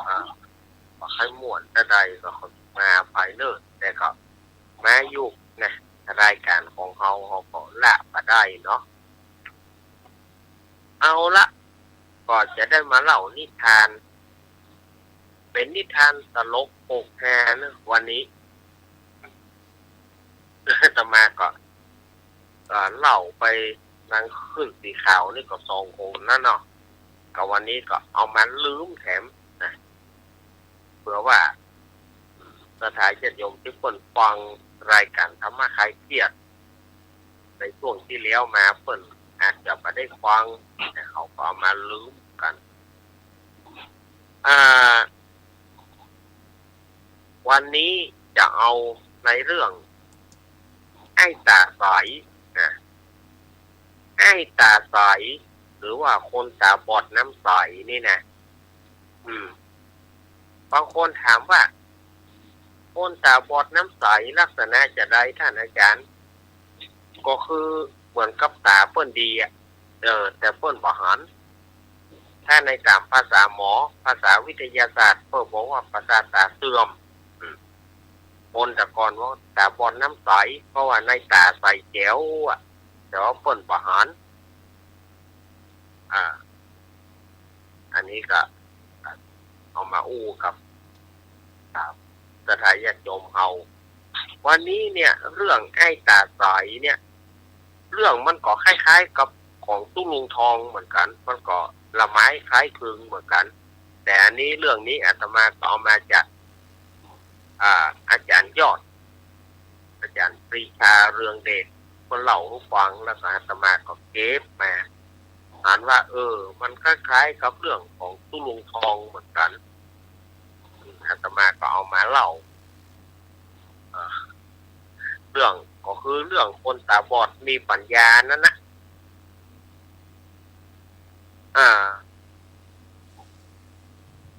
คนตาบอดที่ว่าเนี่ยชื่อไอ้ทองใสนะชื่อมันว่าทองใสคนตาบอดน้ำใสนี่นะชื่อไอ้ทองใสนี่ก็ไปไหนก็เอาตัวรอดเพราะว่าใจปัญญาเอาตัวรอดเสมอมีอยู่ครั้งหนึ่งก็ไปเอี่ยวสาวตามว่าไปเอี่ยวบ้านของสาวจันนี่หรอซึ่งเป็นสาวที่ไอ้ทองใสนี่นะมันหมายปองไว้ มันหมายปองสาวจันเอาไว้เว้ยเขาเคสแต่มันก็ไปได้เนาะมันถ้าจะบอกปอไก่ก็แค่ฮะมันถ้าจะบอกปอไก่กันเนาะก็ไปเอี่ยวบ้านสาวจันนี่นะ พอดีว่าวันนั้นแม่ของสาวจันเนี่ยก็บอกว่าจันเฮ้ยถ้ามึงจะเลือกคู่นะลูกมึงพ่อมือมันเนอะมันเป็นจะได้แม่โอ้ถ้าว่ามือมันนวลมันแบบแยกกัน โอ้อันนี้ก็ไปแหมยางเนาะ ถ้าว่ามือมันนวลมันแบบแยกกันถ้ามือมันหยาบก้านมือมันยาผลืดนี่นะมึงเอาเตอะอันนะคนมันเห็นแล้วไอ้ทองใสนี่มันได้ยินแม่ของสาวจันเนี่ยบอกลูกสาวก็มันก็ปิกไปบ้านมันนี่มันแสดงว่ามันบอกไก่บ้านนะถ้าไก่บ้านมันก็คงไปไม่ได้เนาะผมว่าใจไม่เศร้าก็มันก็ไปบ้านมันก็จัดการอันเอาข้าวเหนียวเนี่ยเอาข้าวนึ่งเขานี่นะเอามาต้มแล้วมันก็รอให้มันเย็นมันก็เอามือมาเข้าจุ่มเนาะเข้าจุ่มแล้วก็พึ่งลมไว้สักกำหนึ่ง มันก็ยาผลืดผลาดแต่กันเนาะเหมือนกับมันหยาบก้านน่ะมันยาผลืดผลาดมันก็ไปกันปิกไปบ้านสาวจันแต่แต่เดี๋ยวว่ามันลำบากไก่นะถ้าไก่มันจะไปแบบไทยนะเนาะเดี๋ยวนี้มันก็ไปเมื่อไปถึงสาวจันนี่ก็ตอนฮับขับสู้เอาน้ำฮื้อแล้วก็ไอ้น้องขอพอมือหน่อยเนาะไอ้ทองใสนี่ก็ฮื้อพอมือเมื่อพอมือสาวจันนี่ยุบมือพอไปว่าโอ้มือจาผลึกก็เข้าตำราแม่บอกพอดีก็เลย ลากไอ้ทองใสเนี่ยเข้าในห้องแล้วสาวจันนี่ก็มาเมาหม้ออย่างใดแล้วมันเหลือเนาะลากเอาไอ้ทองใสเนี่ยเข้าในห้องก็เลยได้เสียเป็นผัวเมียกันโอ้จานเฮ้ยจานอย่ามาหม้อแล้วเหลืออัน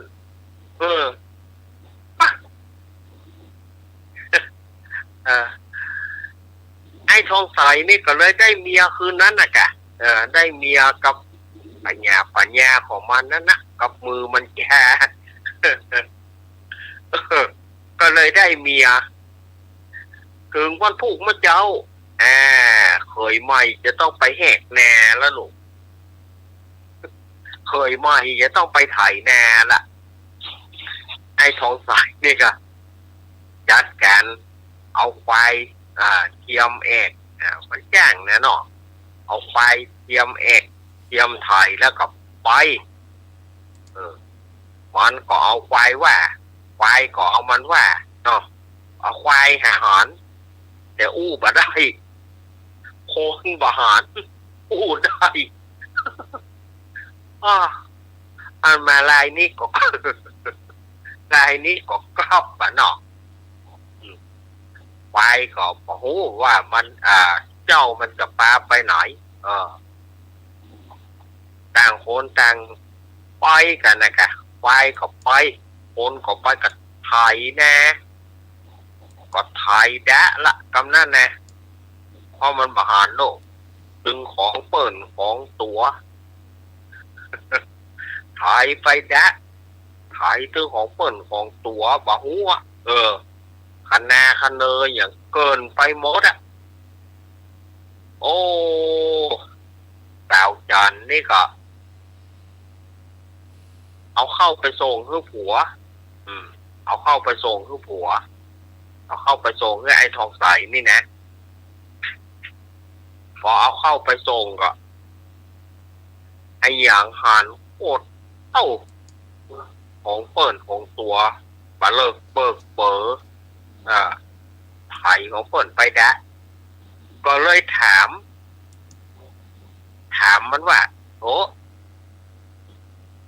ไอ้ใสก็ไอ้ใสไปไถแน่เปิ่นเนี่ยอย่างนั้นโอ้ก็เข้าเป็นเคยใหม่อ่ะเขาก็ต้องใจกว้างแกลูกเอาเป็นเคยใหม่ต้องใจกว้างแกไทยคือเปิ้นจะได้ชื่นชมแกมีอย่างเปิ้นก็จะได้โอภาปาใสกันเนาะเห็นล่ะหัวมันดีแต่ปัญญามันดีนะมากินข้าวก่อนก็ขวายละสาวจันนี่ก็เอาปิ่นโตอย่างมาวางไว้ให้มันเอาวางไว้ไปอย่างทีนี้มันจะจิแกงมันจะลงปิ่นโตต้อมใด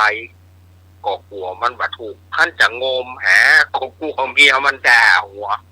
กลัวเมียมันจับได้อันใดบอกกันตั้งหน้าสูตรเว้ยเกิดว่าตั้งหน้าสูตรคงจะมีของลำๆไม่กันเนาะก็ไปจีกับดินปั้นเข้าเป็นงามไปดีปั้นเข้าเป็นงามเป็นดีเอาไปจีกับดินทีนี้ทีนี้สาวอีน้องจันนี่นะกระถามไอ้สายตัวเอาเข้าไปจีอย่างที่ดินนั่นโอ้ยจันก็วันนี้วันแหกแน่หรอก็ต้องเข้าจีดินกะเพื่อว่าจีบอกกล่าวเจ้าตี้จะได้ช่วยให้เข้าเฮางามกันเนาะ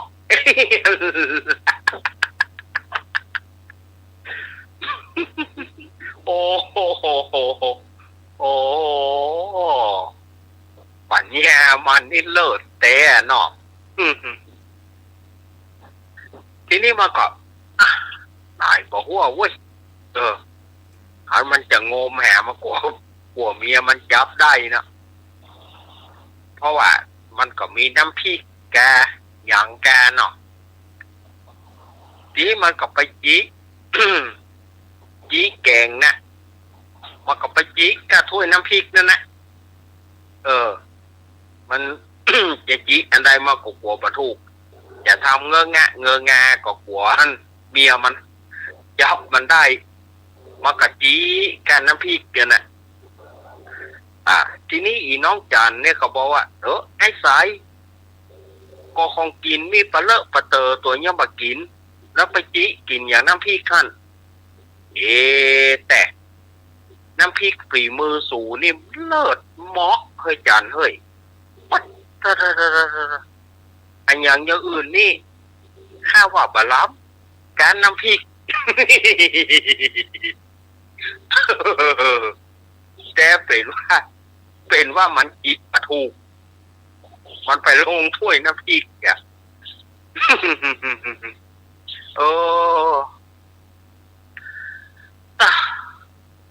ทีนี้กินข้าวอิ่มละมากะจีกันน้ำพริกกันนะพอจริงมันจะมากระจัดมาลอมมาเอาใจเมียมันเนาะว่าน้ำพริกนี่ลอมมันกะจีกินน้ำพริกจนอิ่มละเมื่อกินข้าวอิ่มแล้วสูบบุหรี่อมเมี่ยงเนี่ยหรอมักเมี่ยงมักบุหรี่แต่สูบบุหรี่อมเมี่ยงแล้วก็ข้าจะไปพอควายข้าจะเอาควายไปไถนาแถมเนาะพักผ่อนกันมาเปียงปอละข้าจะไปไถนาทีนี้มันเตียวไปปรากฏว่ามันบานเนาะไปตกน้ำบ่อจะทายเยียดจมไปตกน้ำบ่อปุ๋ม หาที่ออกมาได้ ทีนี้อีน้องจันนี่นะก็ถามว่าไอ้สายสูไปลงอย่างน้ำบ่อปุ้นถ้าได้ยินเสียงโป๊บแน่เดี๋ยวข้าจะเอาผู้สูไปยำข้าจะเอาผู้สูไปยำเนอะ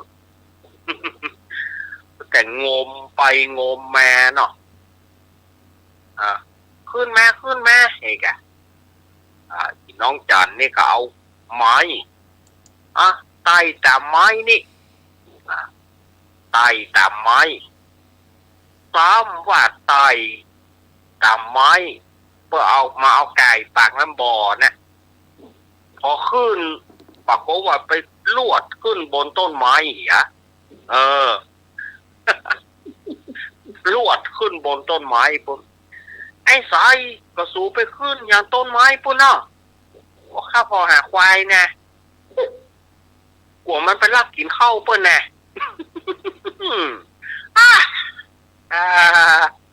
แต่มันเน็ตนะมันเน็ตนะ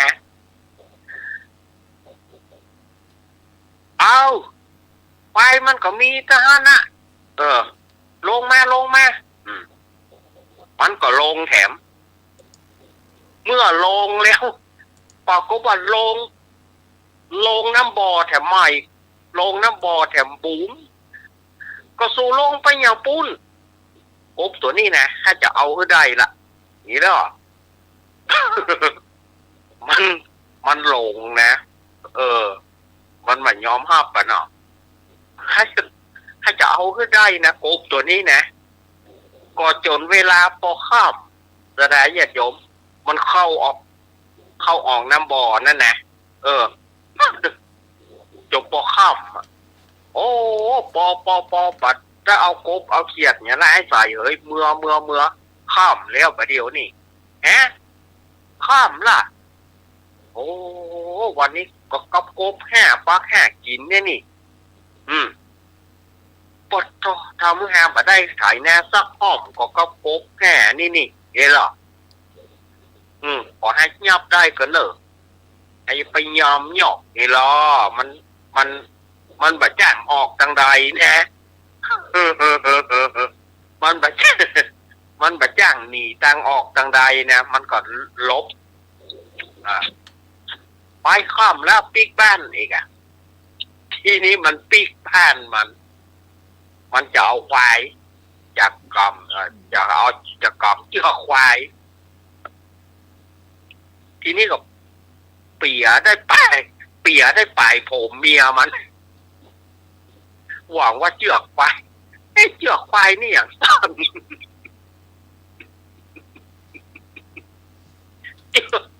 เชือกควายนี่อย่างสั้นนี่หรอกกล่อมผมเมียมากับเอาหางผมฟาดหลังเมียมันเอาหางผมฟาดหลังเมียมันไอ้ถึงได้เนี่ยไอ้สายนี่เหงามาเหงาบอดเหลือตาสุบฮานกันนี่กอมผมข้าแล้วหางผมฟาดหลังข้าเนี่ยนะสูกะโอ้พวกเมาซอกกบนะขยันคือเข้าแรงเลยตาข้ามหานอย่างว่าเดี๋ยวนี้เอาสู่จูงควายไปเนอะ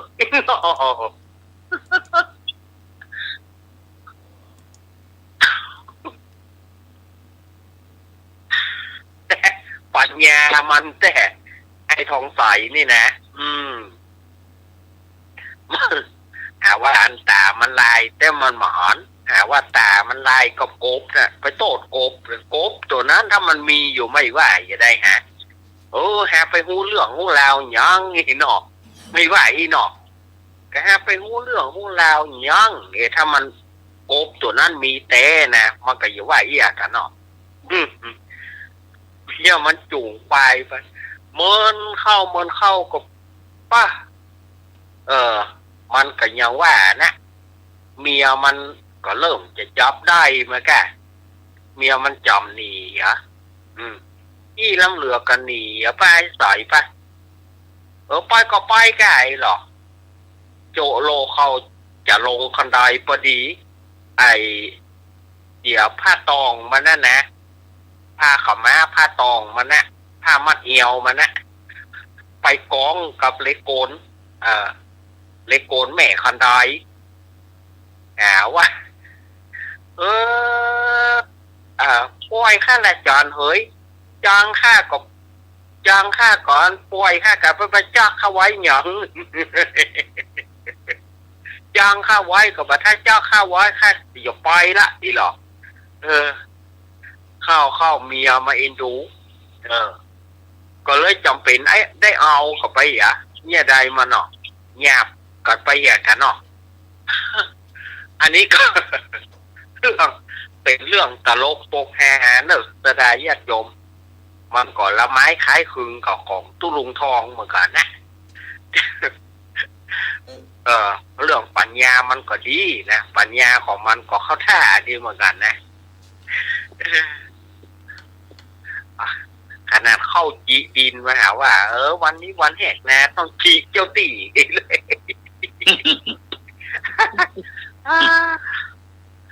ม่วนดีนะวันนี้ไล่ละร้ายความร้ายกาจของมัน ก็มีหมอมาต่อกันไว้กันดานี่โตมีเกี่ยมันยังมันนับไปต่อกันไว้กันดาน่าเก่าหาเนาะเกิดลายเงี้ยนะมาหันขนาดนี้เลยจะกินข้าวคนเดียวได้ไงเนาะ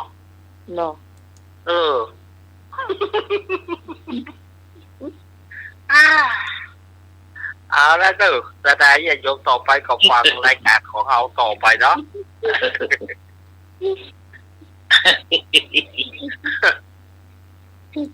เลยไล่ละเข้าจิขึ้นดีโอ้เที่ยวไปบ้านคนได้ในเก่งนะแกเนาะมันก็ว่าเที่ยวไปเที่ยวมาได้เคสที่ว่ามันปล่อยบ้านเปิดนี่นะเคสกันแล้วบ้านคนได้นี่อ่ะโอ้ไม่มีเจียกอะไรเนาะบะหมี่ลุงหนุ่ยมีเนาะบะหมี่ดวงจะดีไม่ยิงจ้าเข้าห้องหายใจบ้างดีเนี่ยเนาะเนเนาะอยากจะได้มีไม้เท้าขาวจ้ะสมัยนั้นก็จะเป็นไม้ไผ่เนาะไม้เท้าขาวนี่บะหมี่ได้มีไม่หวกนะกันหวกเนาะไม่หวกเล่มหมายดีนะจ๊ะเปิดเหล่าก่อนจะไม่หวกหรอไม่แน่นนะไม่หวกน้ำเบาอย่างเบาอย่างพ่อโอนก่อนนี่มันร่างมันฝัดไปฝัดมาแล้วหายเข้าก็ดึงได้หรอกอ่ะเก่งไปเก่งมาอย่างพ่อมันโตถูกเนี่ยหมาเอาเนี่ยไปนะหมาเอาแล้วมันแกว่งหรอกแกว่งไม้พุดปักอะมันหมาลูกหายใจหมดอ่ะ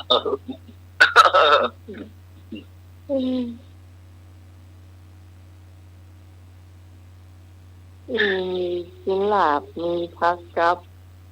ไม่ได้กินอย่างเงี้ย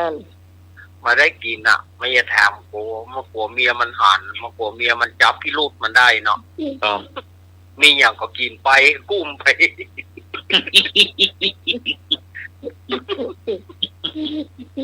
กูไปก็แบบนี้ไข้หัวได้จางยาด่ะให้มีแก่นะเนี่ยอู้ไปก็โอ๊ตไข้หัวก็ได้หรอเด้ลูกไทยโอ้ชอบไม่ไทยหน้าได้กับยี่ไปนะลูกปรับพวกเราความจริงพ่องมันมีความจริงพ่องใส่ไข่ใส่นมกันไป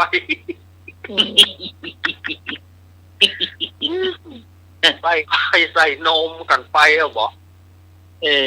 ไทยหน้านี่กะเอาก็ควายก็เอาไปว่ามันก็เอาไปว่าไปได้กู้ควายนั่นหรอไปที่ไหนหรอ ที่พี่มันมีเป้าหมายไปตะควายแล้วหรอ ผมมันมาหันลูกควายก็เอามันว่ามันก็เอาควายว่ามันก็ไปก็โลกันเนาะ เพื่อนนั้นนาเขาตึกไหนเขาจะไว้เขาดึงเชือกตลอด ยังไปทางควายแล้ว ควา ก็ ยเหี้ย ว่างี้งองี้บริการบ่ว่างี้ควายเลี้ยวก็เลี้ยวบริการนะ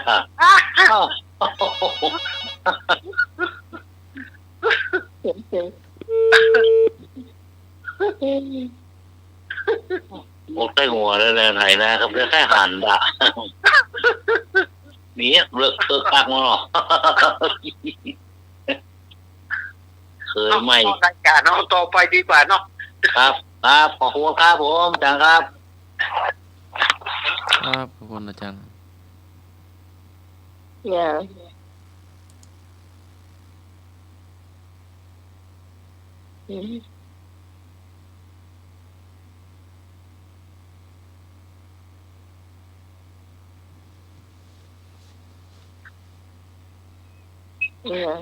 การสมองว่าอย่างก็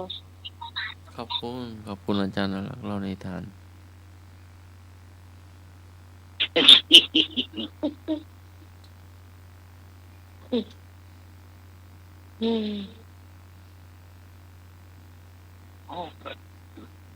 จำมาเก่าวันนี้มีอย่างจำมาเก่ามีหรอฟังกับพี่ให้นายนี่โอ้นายนี่นายนี่นางยี่นายนี่หน้างอเพียบละนคนละอย่างนายนี่หน้าเหลือนิ้วเดียว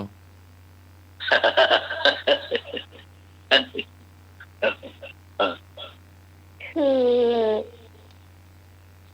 ถ้าพูดน้องสีความหมายก็ระหว่างรออาจารย์ว่าเหลืออาจารย์สมาว่าเหลือหน้านิ้วเดียวไปทำความผิดอย่างสักอย่างแล้วเพิ่นจับได้ทำความผิดสักอย่างแหละเพิ่นจับได้แปลงหน้าบ่ถูกอ่ะเนาะนะลักษณะมันเป็นยังไงมันเนี่ยถูกกะเนี่ยผิดกะเนี่ยบ่ถูกนะกะเนี่ยคนใจไปหาถูกตีอะไรยังไงกะเนาะแปลกหน้าเนี่ยมันเหมือนกับว่าอายที่ถูกจับได้หรือว่าจะไปเอาของเปิ่นเนี่ยครับที่เข้าไปเอาเข้าบนเนาะเพิ่นมาปลาใส่ไปหน้ายี่ไว้เนาะปลาใส่ไปเอาพวกมันตับไก่ของนายไก่เนาะมากำลังใส่ถุงบ่ปลาใส่ไปหน้ายี่เนาะลักษณะนี่เนาะเนี่ยวันนี้เอาเรื่องไปแน่เนาะ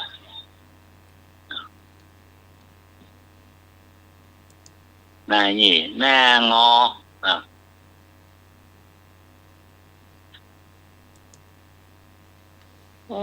ถามอาจารย์สมังอ่ะจะหน้างอเลยถ้าพี่พรมาเลยหน้างอเหมือนแม่คาน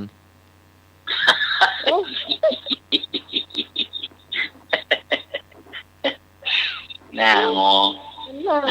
หัวหน้างอก็งอกเลย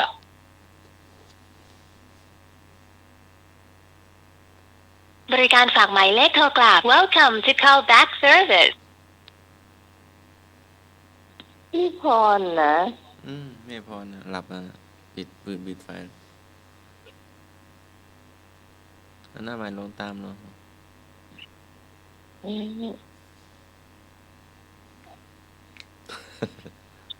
หน้างอหน้างอก็งกครับ อ๋อ คกตำเข้าเลยเลย อ๋อมาได้อย่างอ่ะมาได้อย่างเพิ่งใจมั้งกะเนาะวินหลังออกเขาโตหน้าออกงอกไม่ได้กินมาเติงมันจะทำแบ่งกินแวดตะล่อมมาถึงมันจะกำมดกลางตั้งไปหน้าออกงอกพอได้กินพักกันน่ะใส่ตู้มาเจือกมัดเจือกปัดแปดกีบโคกีบถ้าทำมาได้สักกรรมมันได้กีบน้อยไปหน้าออกก็งอกเรียนท่านสมัยนี้ต่อไข่หน้าดาวหือโอ้ไข่ทานไข่แตะไข่หวานหัวหมดกินแป๊ะนี่วะหน้างอหน้าหยี่หน้างอหน้าบูดหรอพ่อเยี่ยเลย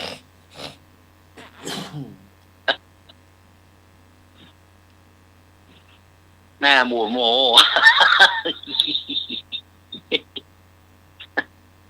ลูกมาเจ้าหน้าบูดโมเยี่ยคือไม่รับได้นอนรถแห่คือร้องก็ร้องไม่มีใครล่ำเหลือ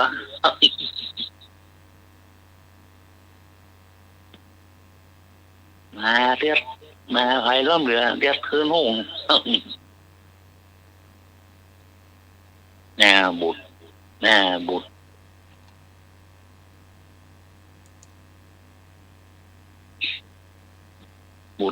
บ่เนาะหน้าหยี่หน้างอหน้าบุตร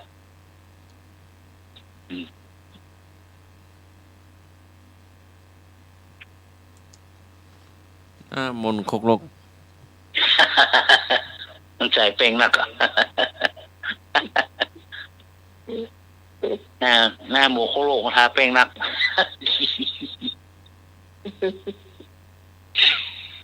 หน้าจังเนี่ยหน้าจังหน้าเลยมึงถูกทับวะหันหน้าแล้วก็เนาะตื่นมาบ่สวยหน้า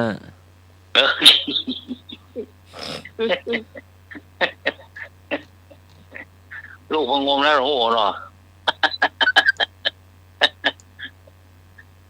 เปียนั่นโอ้โหเปียพระนโกเนาะแน่จัง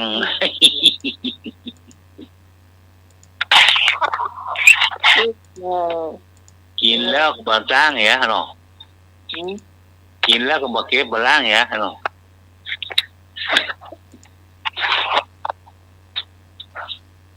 กินบ่เก็บบ่ล้างเหี่ยเบ้อครับ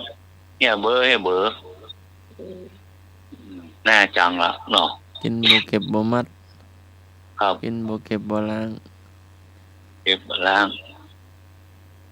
ข้าวกว่าเหี่ยเบ้อคนมาสะอาดคนมาสะอาดเนาะกินแล้วเบียร์หนังสือไว้นอนตึกอ่านการ์ตูนเนี่ยเนาะ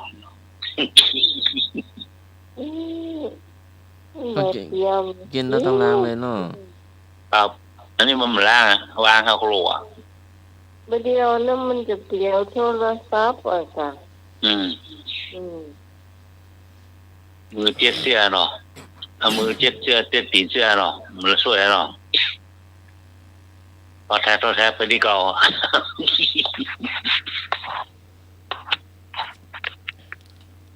น่าจัง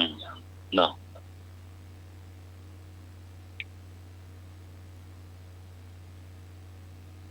แต่หน้าตาเห็นแบบนี้มันถูกจะโลกก็ล่อเนาะชื่อก็จังจังแต่จังว่า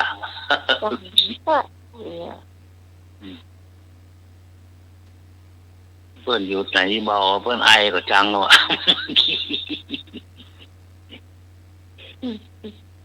โอ้ไม่จังอ่ะมึงจังล่ะ พื่อนไอไงเราโหจังนะไอดังเนี่ยไอ้น้อง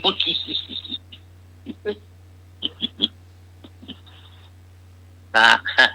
ถ้าบ้าปวดจังเพื่อนโอ้ไม่ดูแล้วมันไอตั้งแต่เจ้า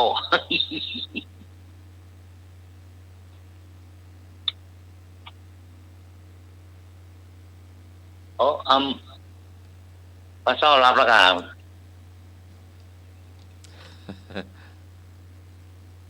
โทรไปเบอร์อย่าง แต่โทรเบอร์อย่างโทรถูกป่ะ0810351529ครับ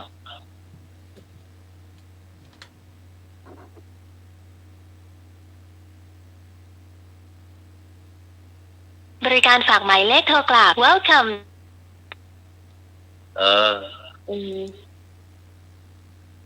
รับแล้ว เป็นเบอร์เป็นนะถ้าปิดจะคงปิดเป็นสองนะ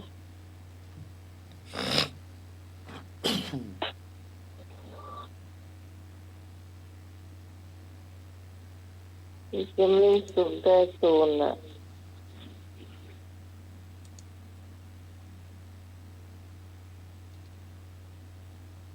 เบอร์ละ49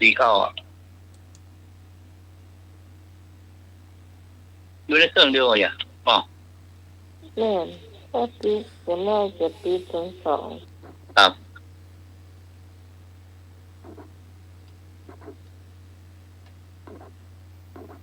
แม่สมศรีหอมมา101นึรวมลงศพ อ๋อในสมศรีที่อยู่บนมีอะไรครับได้แล้วล่ะยังบ่มีน่ะเดี๋ยวถ้ามีเดี๋ยวจะปันแกบ่เป็นหยังบ่เป็นหยังบ้านแกอยู่ตรงไหนน่ะจันทร์มักเลยไปก่อนบ่ไกลลุ่มวัดเลยธรรมะสถานไปก่อนเลยมาฝั่งซ้ายเลยขึ้นไปบนเมื่อพอตั้งถ้าลงมาทางพญานาคก็เตียวมาเจอ3แยกแล้วก็ลงมาอีก3แยกก็เตียวมาสักผ่านสัก2หลังขายคั่วครับเปิดขายก็เดียวอย่านี่ไม่แน่ใจว่าตอนนี้ขายก่อนกระปะงานศพยายพรศรัทธาวัดหัวหินครับพวกเราแกสบายดีหรอก็แน่ตื่นจะเรีย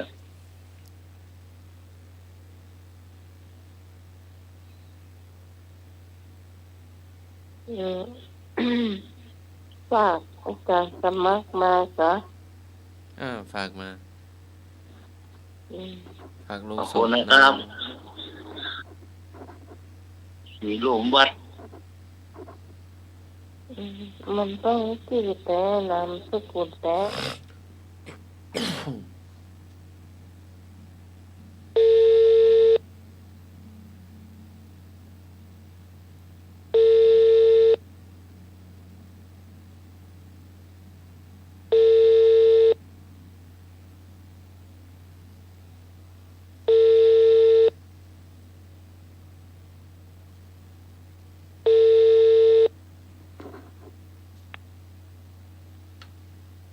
จีพุกต้องมีครูจีปูต้องมีลาย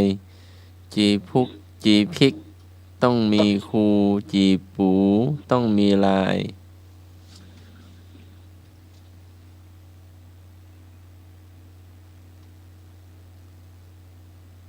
คนเป็นจะตาย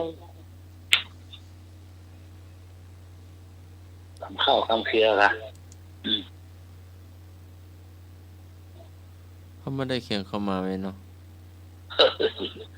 มีคำข้าวคำเครือค่ะชีสมีโคค่ะเนาะโดยวัฒนธรรมจังหวัดลำพูนร่วมกับสถานีวิทยุกระจายเสียงแห่งประเทศไทยจังหวัดลำพูนสุภสิทธิ์คำข้าวกำบ่เก่าล้านนาภูมิพยาคนเมืองลำดับที่134ชีสต้องมีโคแม่นค่ะโอ้ลูกศิษย์ต้องมีครูลูกศิษย์มีครูได้ไรล่ะเนี่ยเนาะ เพราะไงมาต้องมีครูบาอาจารย์สั่งสอนเลี้ยงดูอบรมสอนสั่งครูที่ให้ทุกอย่างแก่ลูกศิษย์พ่อแม่เหมือนกันเนาะเหมือนครูพ่อแม่เหมือนครูมือมด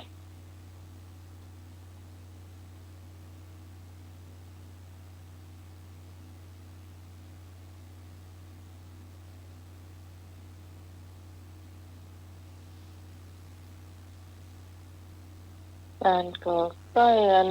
เอาใส่ต้อยตามสมัครมา ฮะ โอนมาเนาะ อืม เพราะว่าต้องเอาชื่อแดงเพื่อนเลย เจ้า ชื่อแดงนามสกุลแต่ เจ้าหอมมา101หอมลงศพเด้อ ครับ วันน่ะไปส่งแม่ยายพรไปป่าเหี่ยวเนาะ อ๋อ ถ้าถามว่าสิเห็นเสียไปหนึ่งคนละ ครับ ก่อนหน้านี้ก็ยายจินเนาะ อายุนั่งแล้วครับ น่าจะ70นี่ก็ อืม ปีบก็ถือว่ายังหมดแก่ โอเคกะ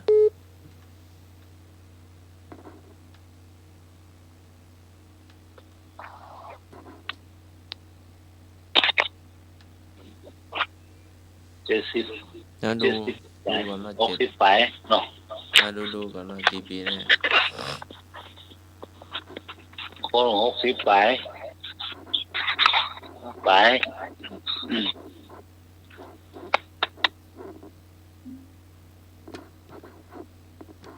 50ไปเนาะ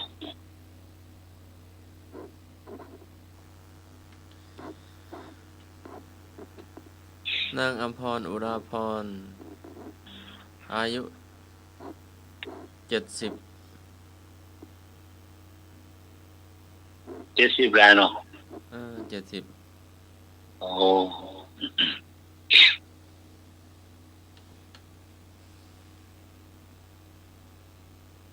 แม่น้ำใหม่81ย่าง82แล้วน่ะ อืม โอ้ ก็ จกนะ 86แล้ว จกนะจกของบกลินอยู่อะดอก ขึ้นต้นบอกเปล่าใช่ ดอก อืม ต้นเป้าก็กินดีก็กินเก่งอ่ะ ถ้าผมเป็นโรคมันก็สบายอ่ะ คนมกินบอกเผาโกยอ่ะโอ้โห อืม ทำหน่อยนักเนี่ย ก็ขึ้นมะพร้าวได้ในเกณฑ์นะแก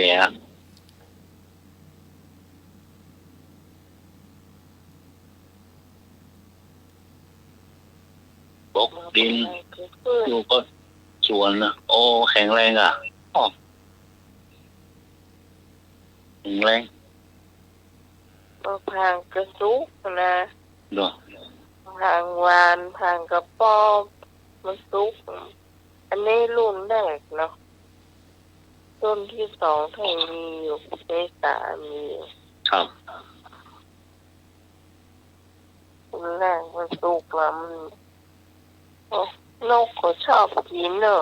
มันก็ทำกิน ครับเขาหลอกแนวดีแท้ อืม เขาหลอกนะ อืม หลอกเอาห่างดีนะครบแปดเกิงเดียวนะเนี่ยเราอยู่เชียงเราครบเกิงละ ไม่มีว่าน้องมีกระรอกถ้าใครมันยมคิดเต็มกำลัง อืม น้อยอยู่มาซุกจ้ะ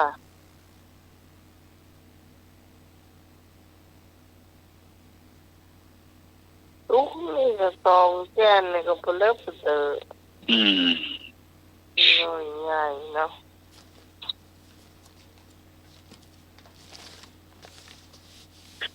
อันนี้มีเจี๊ยก็ เจี๊ยบอะเจี๊ยบพลังเนาะ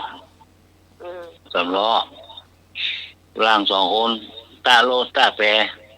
เพื่อไปจ้างเผือกก็จ้างเผือก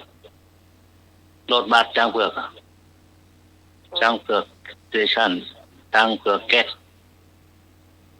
แฟนจ้างเผือกเกสโอเคมันเข้าใจว่าจะไปจ้างไม่รีมัวเปล่า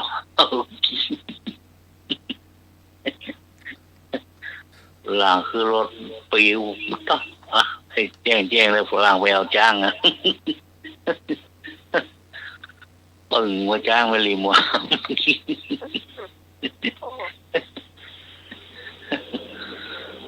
ขึ้นไปบนว่าหลังจี้หลังจ้างเอลเฟนโอ้ยไปรถบัสจ้างเผือก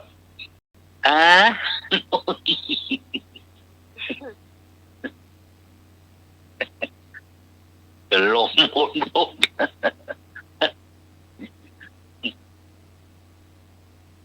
เดี๋ยวปิกมาปิกล่างปิกมาส่งที่ก็เป็นยังโมโหเรื่องกันวันนี้เหมือนอะไรแฟนเก็ต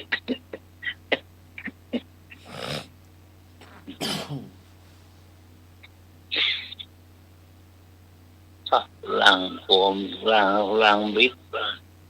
จ้างไม่รีมัวปิกลงมาส่งล่างที่จ้างเพื่อล่างไปเมืองฝัง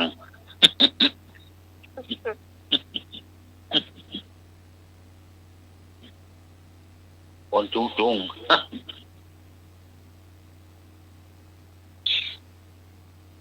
จบ1 เรื่องที่ 2อันนี้เรื่องจริงเหรอในสองอันนี้เรื่องจริงนะนี่ก็เรื่องจริงเหมือนนะนี่3 ล้อทุกๆเหมือนนะครับไม่กล้าใครประจำอย่างแก้มาส่งเป็นไรส่งไปนั่งกัดปล่อยมากับภาพเลยค่ะถ้ามีวันหนึ่งไปงานเนี่ยไปงานขึ้นบ้านใหม่เมื่อไม่กล้าแล้วก็แปลงผมจะดีเนาะแปลงผมจะดีนั่งรถไปครัวมันนะนั่นมันใส่เหล้าแกเลี้ยวรถเอาไม่กล้าไหลลงรถลงห้องเมืองไม่กล้าตกห้องเมืองผมเพิ่มเมียก็คิดเพิ่ม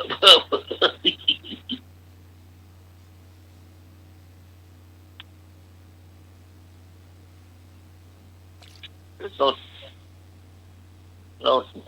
โกงใส่โกงเลยครับเงียงลงวาง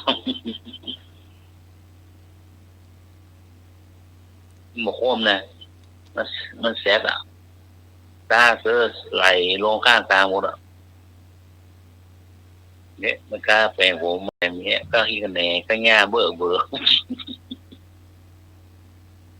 พราะว่าตามสื่อมันอันตรายนะ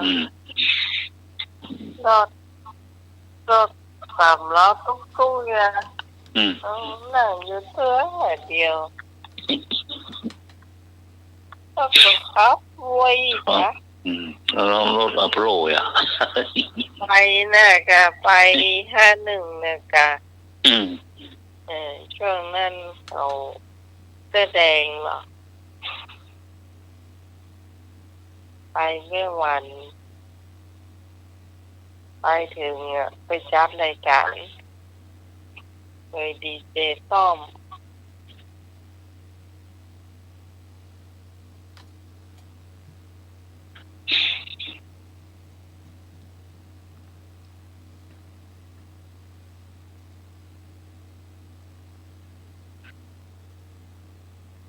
จบแล้วเจีย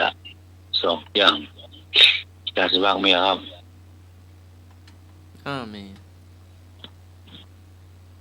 พี่โปดิโดจัดรายการพรุ่งนี้ผมไปสอบสอบวันแรกแล้วเนาะเรียนเรารับเจ้าเด้อเตรียมวิชาไว้เด้อข้อสอบเนาะพรุ่งนี้สอบเนาะเดี๋ยวจะปิดเทอมเนาะ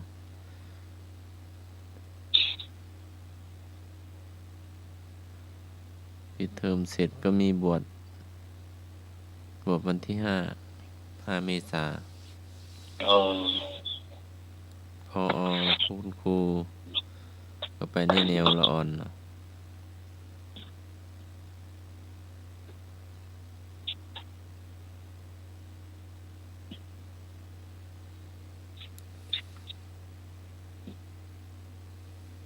วัดสันดอกก็บวชวันที่22เนาะ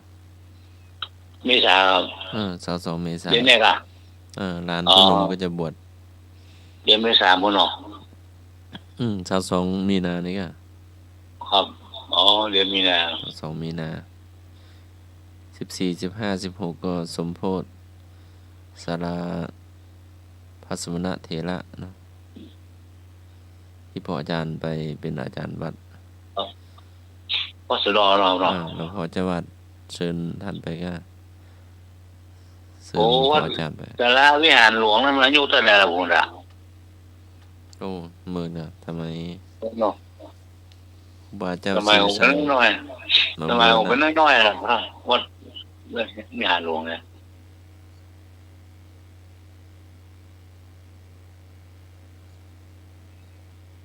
ก่อนตัวไม้หนักก็เปลี่ยนไปเนาะอันนี้ก็เปลี่ยนไปพัฒนาไป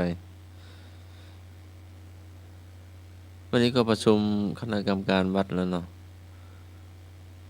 ส่งน้ำครูบาก็จัด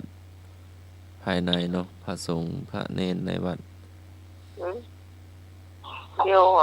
ทำเลยฮะอะไรนะวันที่มันจะมาขายโซลาร์เซลล์มาประชุมด้วยจ้ะเห็นพิมพ์มาส่งมาในไลน์อาจารย์สมัครแล้วอาจารย์เลียวแล้วก็โทรมาตัวเนาะบอกว่าเลื่อนไปยังไม่ได้มีกำหนด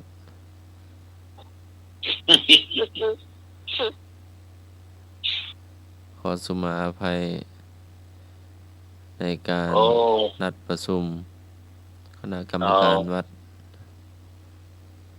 แต่ก็บอกแจ้งชาวบ้านก็ยังไม่เห็นด้วยเนาะยังไม่เห็นด้วยแต่เราก็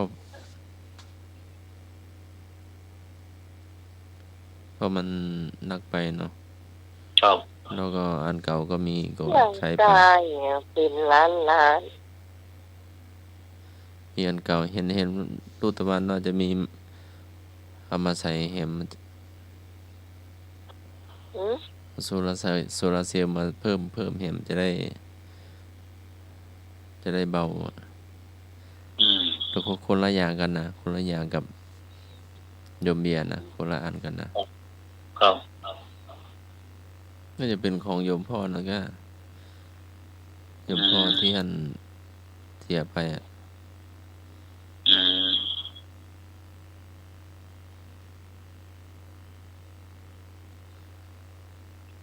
คนละอันกันนะเนาะ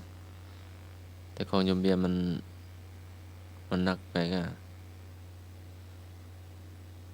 ฟังราคาไม่ให้จ้ะถ้าให้หันนะเพื่อลงกวางส่ง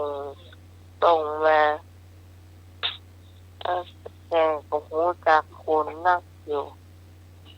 ก็ไปบ้านทำไมหรอไปถ่ายรูปไปนะไม่จำเป็นบ้านน้องกวางกับทิศนะแล้วก็ที่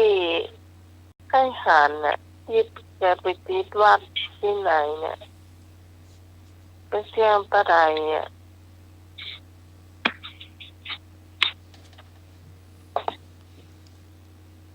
เสี่ยงนักเหรอ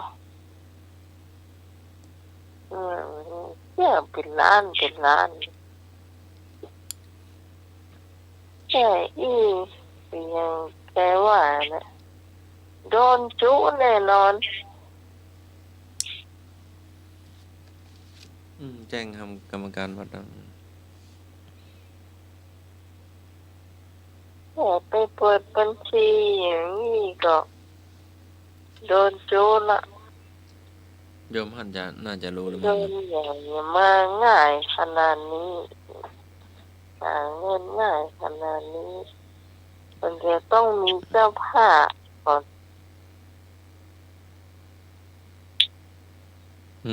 ช่วยกันซ่อนนะครับช่วยกันหานะครับ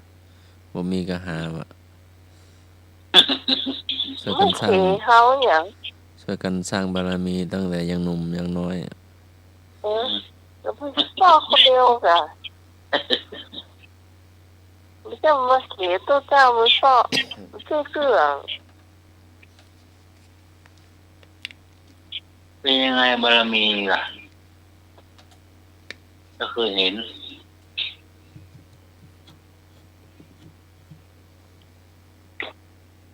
1ห้ามเปิดบัญชี2ห้ามยุ่งห้ามคิว นิมนต์เชนนะครับ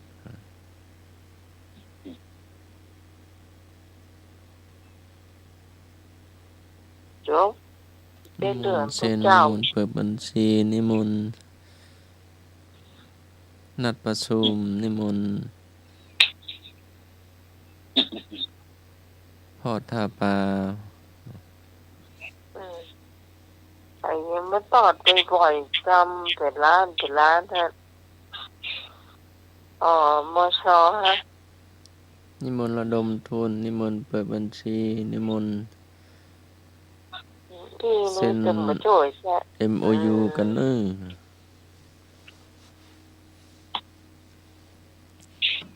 คาดว่าจะได้เจริญเนาะ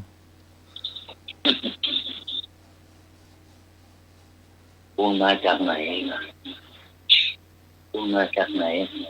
มาจากไหนเราต้องมาบังคับ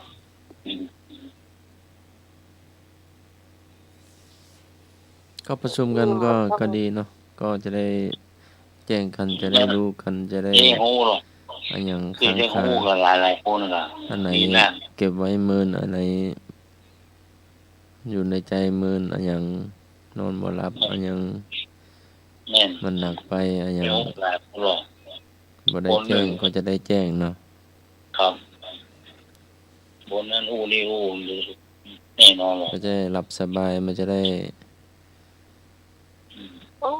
ยจะต้องไปขึ้นนะ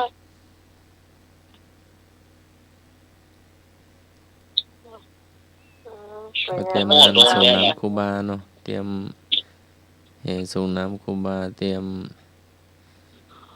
ส้มปล่อยเตรียมสลุงเตรียมขบวนแห่เนาะ ครับ ประดับครูบารถกระบะแล้วก็รถตู้เนาะรถตู้ตัวนี้ก็ออกจากโรงพยาบาลมาแล้วสบายดีแล้ว นอนลงมาหลายค่ะตัวตู นอนโรงพยาบาลโอ้3 เดือนแล้วก็ โอ้โห กว่าช่างจะทำได้เนาะ ครับ ช่างเอกอะเห็นทำลูกสูบโอ้เปลี่ยนบินยาวเป็นแลบ2 บินเนาะ อืม อันนี้สบายดีแล้ว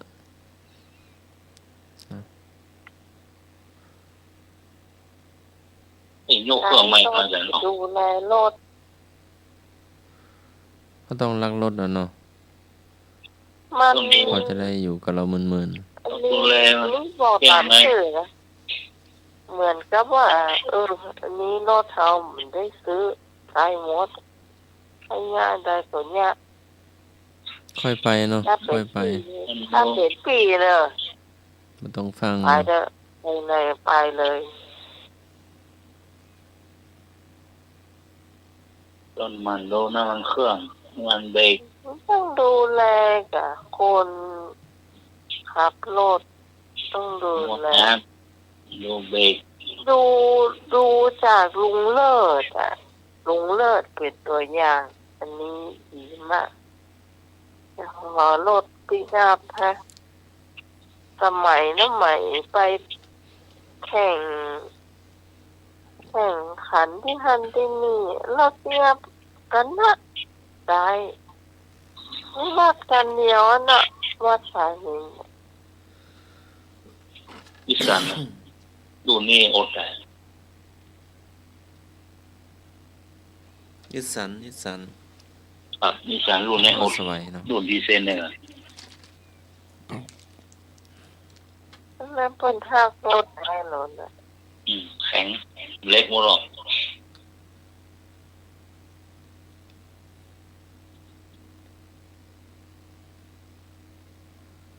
ก่อนรุ่นนี้เอามาใหม่ดังนะตัวโลก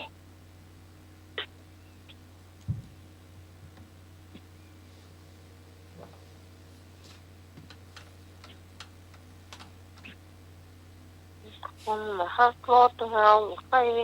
รถหายคือ ตักรอบเหมือนลูกอะพาลูกหลับพาลูกเที่ยวพาลูก มัน ไป ก็ ตรวจ ต้อ สุ ง ข งา ภาน พ แหละ พาลูก เหมือนรถเฮา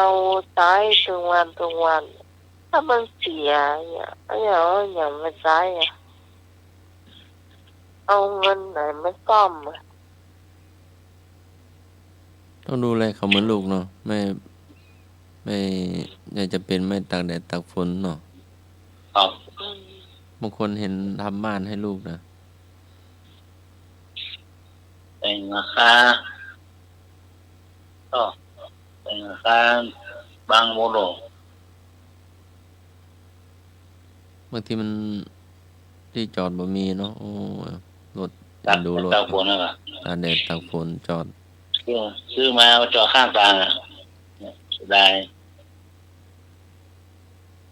ที่จอด ก็เอ็นดูเหมือนเขามัน ตอนที่ทำแล้วเบื่อจอดข้างกลาง วันที่ได้เขามาเนาะ ครับจอดข้างกลางเบื่อ โอ้เขาเรียกว่าอะไรนะรถคู่ชีพหรือว่ารถอะไรนะเขาเรียกอะ ครับรถปูชีพ คู่ ร ชีพ ถ อะ บ่มีจ้างสำหรับเขา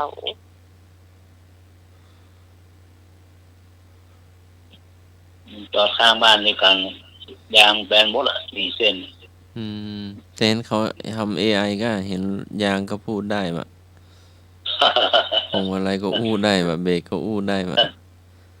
โมน้ำเครื่องอย่างอู้ได้หมดอ่ะโมน้ำไม่ได้กินน้ำก็โอ้ยว่ะ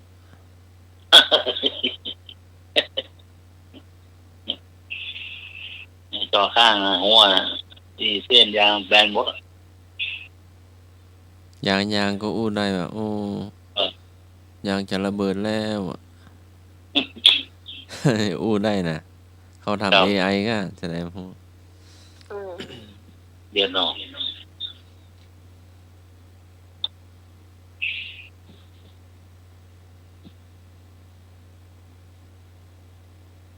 เขาก็จะอยู่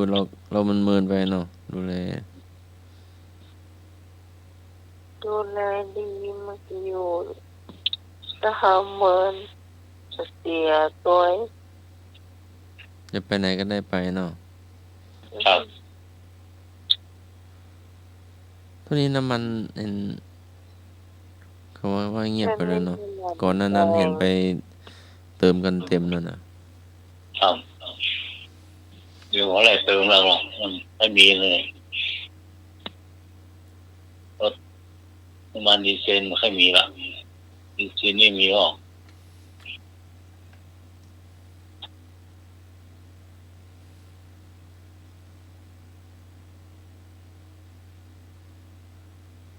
ไปอย่างอ้อไป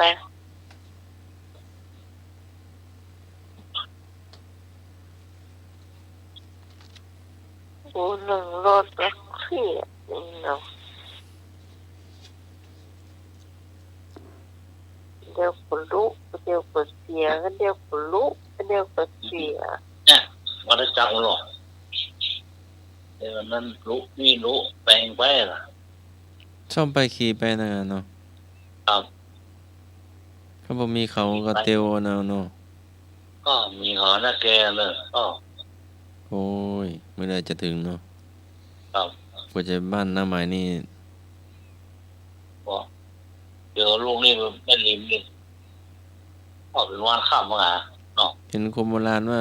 ตื่นตีสี่มาปล่อยหลวงกว่าจะขับกว่าจะถึงกว่าจะปิกบ้าน2-3 ทุ่มอ่ะ โอ้คนมาก่อนเตียวนะ เนี่ยเป็นตอนที่เจียวหรอก ไปปล่อยหลวงว่าเอานำต้นไปว่ะ อยู่ปอยหลวงเวลาสตางค์เสียบเขาหรอกเสียบซองปากน้ำต้นนะครับไม่เป็นทรงเป็นอย่างนั้นตางเสียบปลายน้ำต้นนั่นกำไปเนี่ย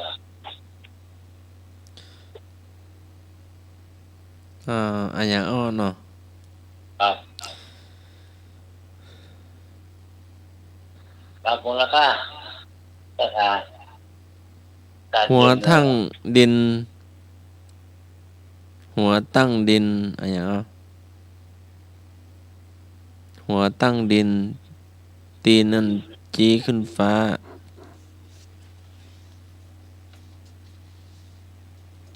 หัวตั้งดินหินจี้ฟ้า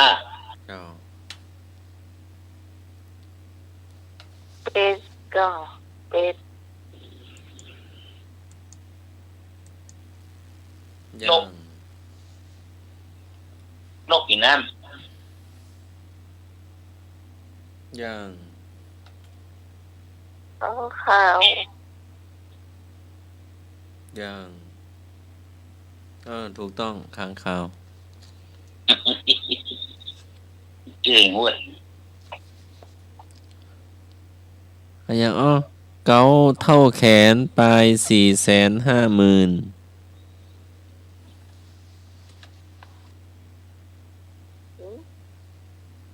เก้าแขนปลาย450,000เจ้า ของใจ ลา ว่ะ ยมันจ้ะตัวไหน เป็นสัตว์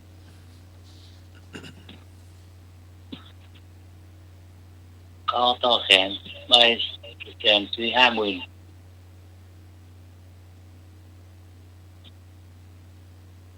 เป็นสัตว์ที่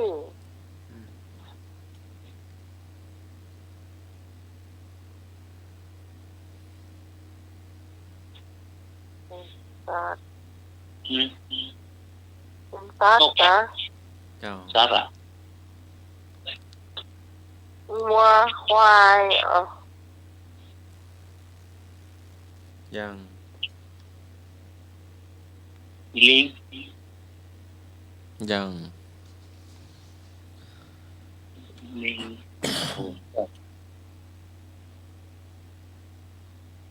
แมวของใจเนาะ ย่าง ตัวเท่าแขนใบ450,000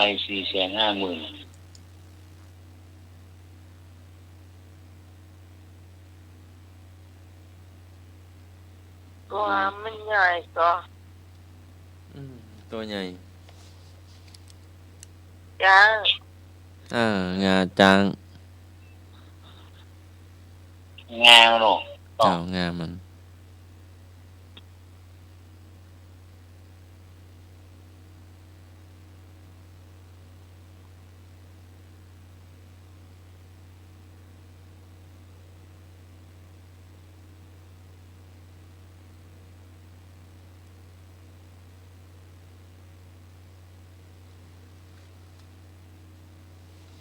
มาหน่อยอาบน้ำ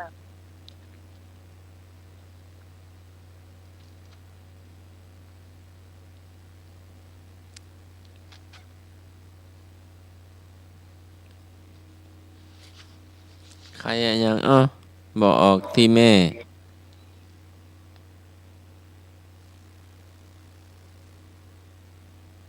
อันอย่างออกที่แม่เองอ่ะ ใครอันอย่างอ้อบอกออกที่แม่ ใครอย่างออกที่แม่ ไข่เป็นไข่แมงมัน ไข่ค้าง เออแต่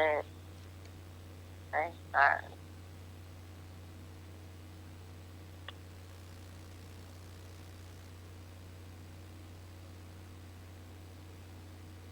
ไข่ขาง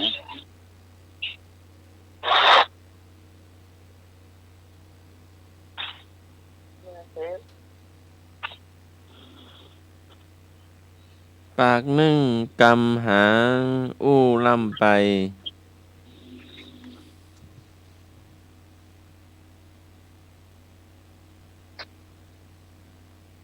ปากผู้กลางหางปากนึ่งกลางหางผู้เดินไป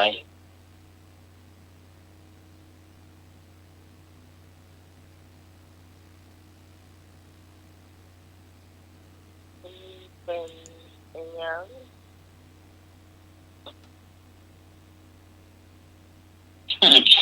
ตัดเป็นของใจ ได้นะ ของใจตัวแล้วก็เป็นสัตว์โดยคนโดยของใจคนโบราณอ่ะ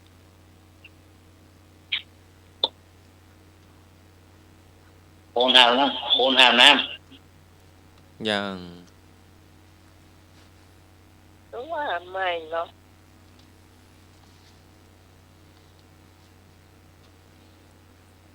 ปากหนึ่งกำปากหนึ่งกำหางอู้ล่ำไป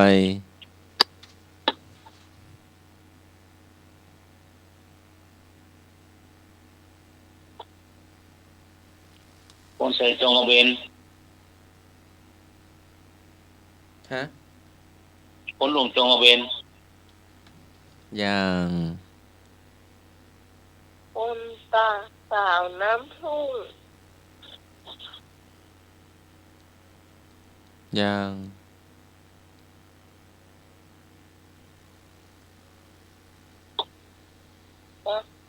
ไมโครโฟนคนลูกไมโครโฟน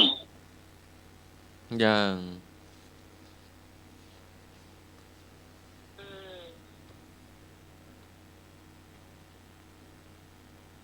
คนโบราณใจล่ะ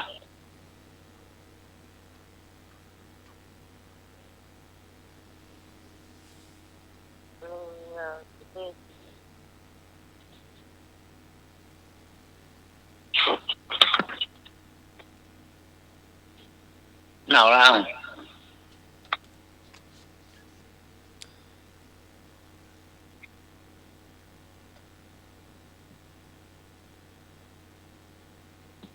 ดีเนี่ยลุงหนุ่ยไทยนา อ๋อเตล่ะ ไม่ละ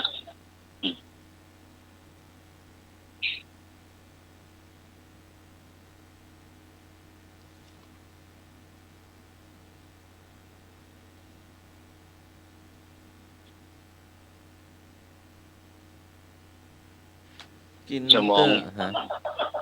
อัน กินเตื้อเดียวบ่แล้ว กินเตื้อเดียวบ่แล้ว เอามาเคี้ยวแหมใหม่ กินเชื่อเดียวไปแล้วมาเชื่อใหม่อ้อย อย่าง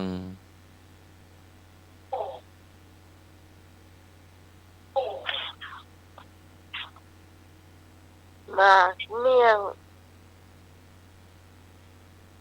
อย่าง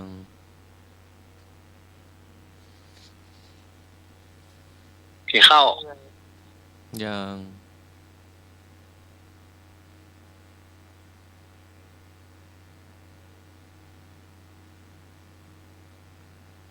กินเชื่อเดียวไปแล้ว น้ำกินน้ อย่าง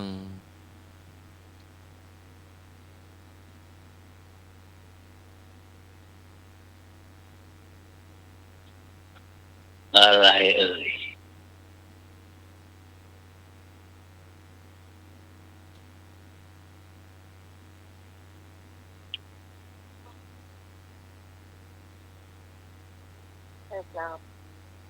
เฉลยวัวควายเขียวหญ้า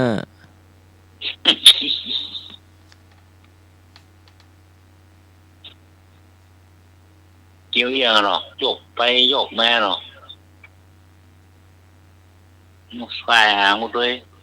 หูตัวมันด้วยมีความสุขเนาะ บ่มีแข้งบ่มีขาไต่ไม้มาบ่ตก แมงมุม เมียงบ้งอ่ะ หนู นอนว่ะ นอนบงแมงมุมเนี่ยนอนนี่เรื่องอะไรล่ะคนเมืองเขาแมงมุม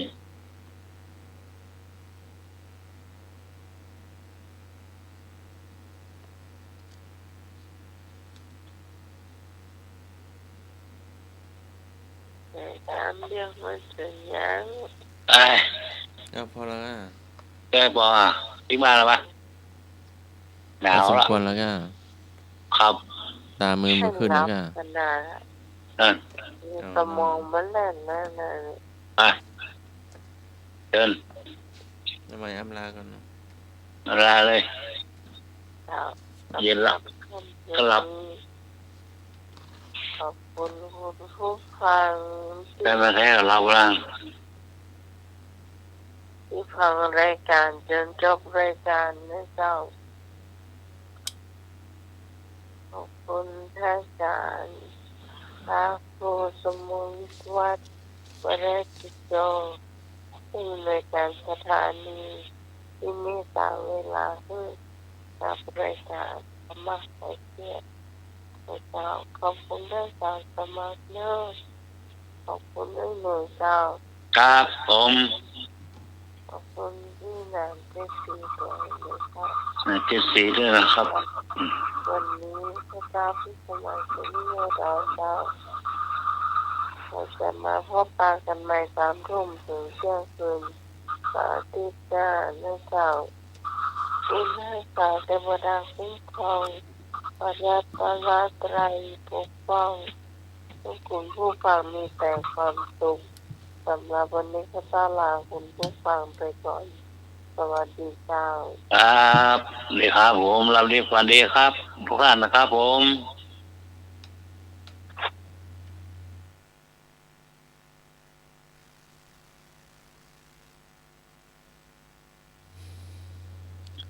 สัพพะระสังธรรมระโสสินาติรถแห่งธรรมย่อมชนะรถทั้งปวงค่ำคืนนี้ก็ไปพระสวดมนต์แผ่เมตตาญาตินามอุทิศให้บรรพบุรุษหลับเป็นสุขตื่นเป็นสุขขอการนมัสการและเจริญพร สาธุสาธุสาธุครับ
Thank you.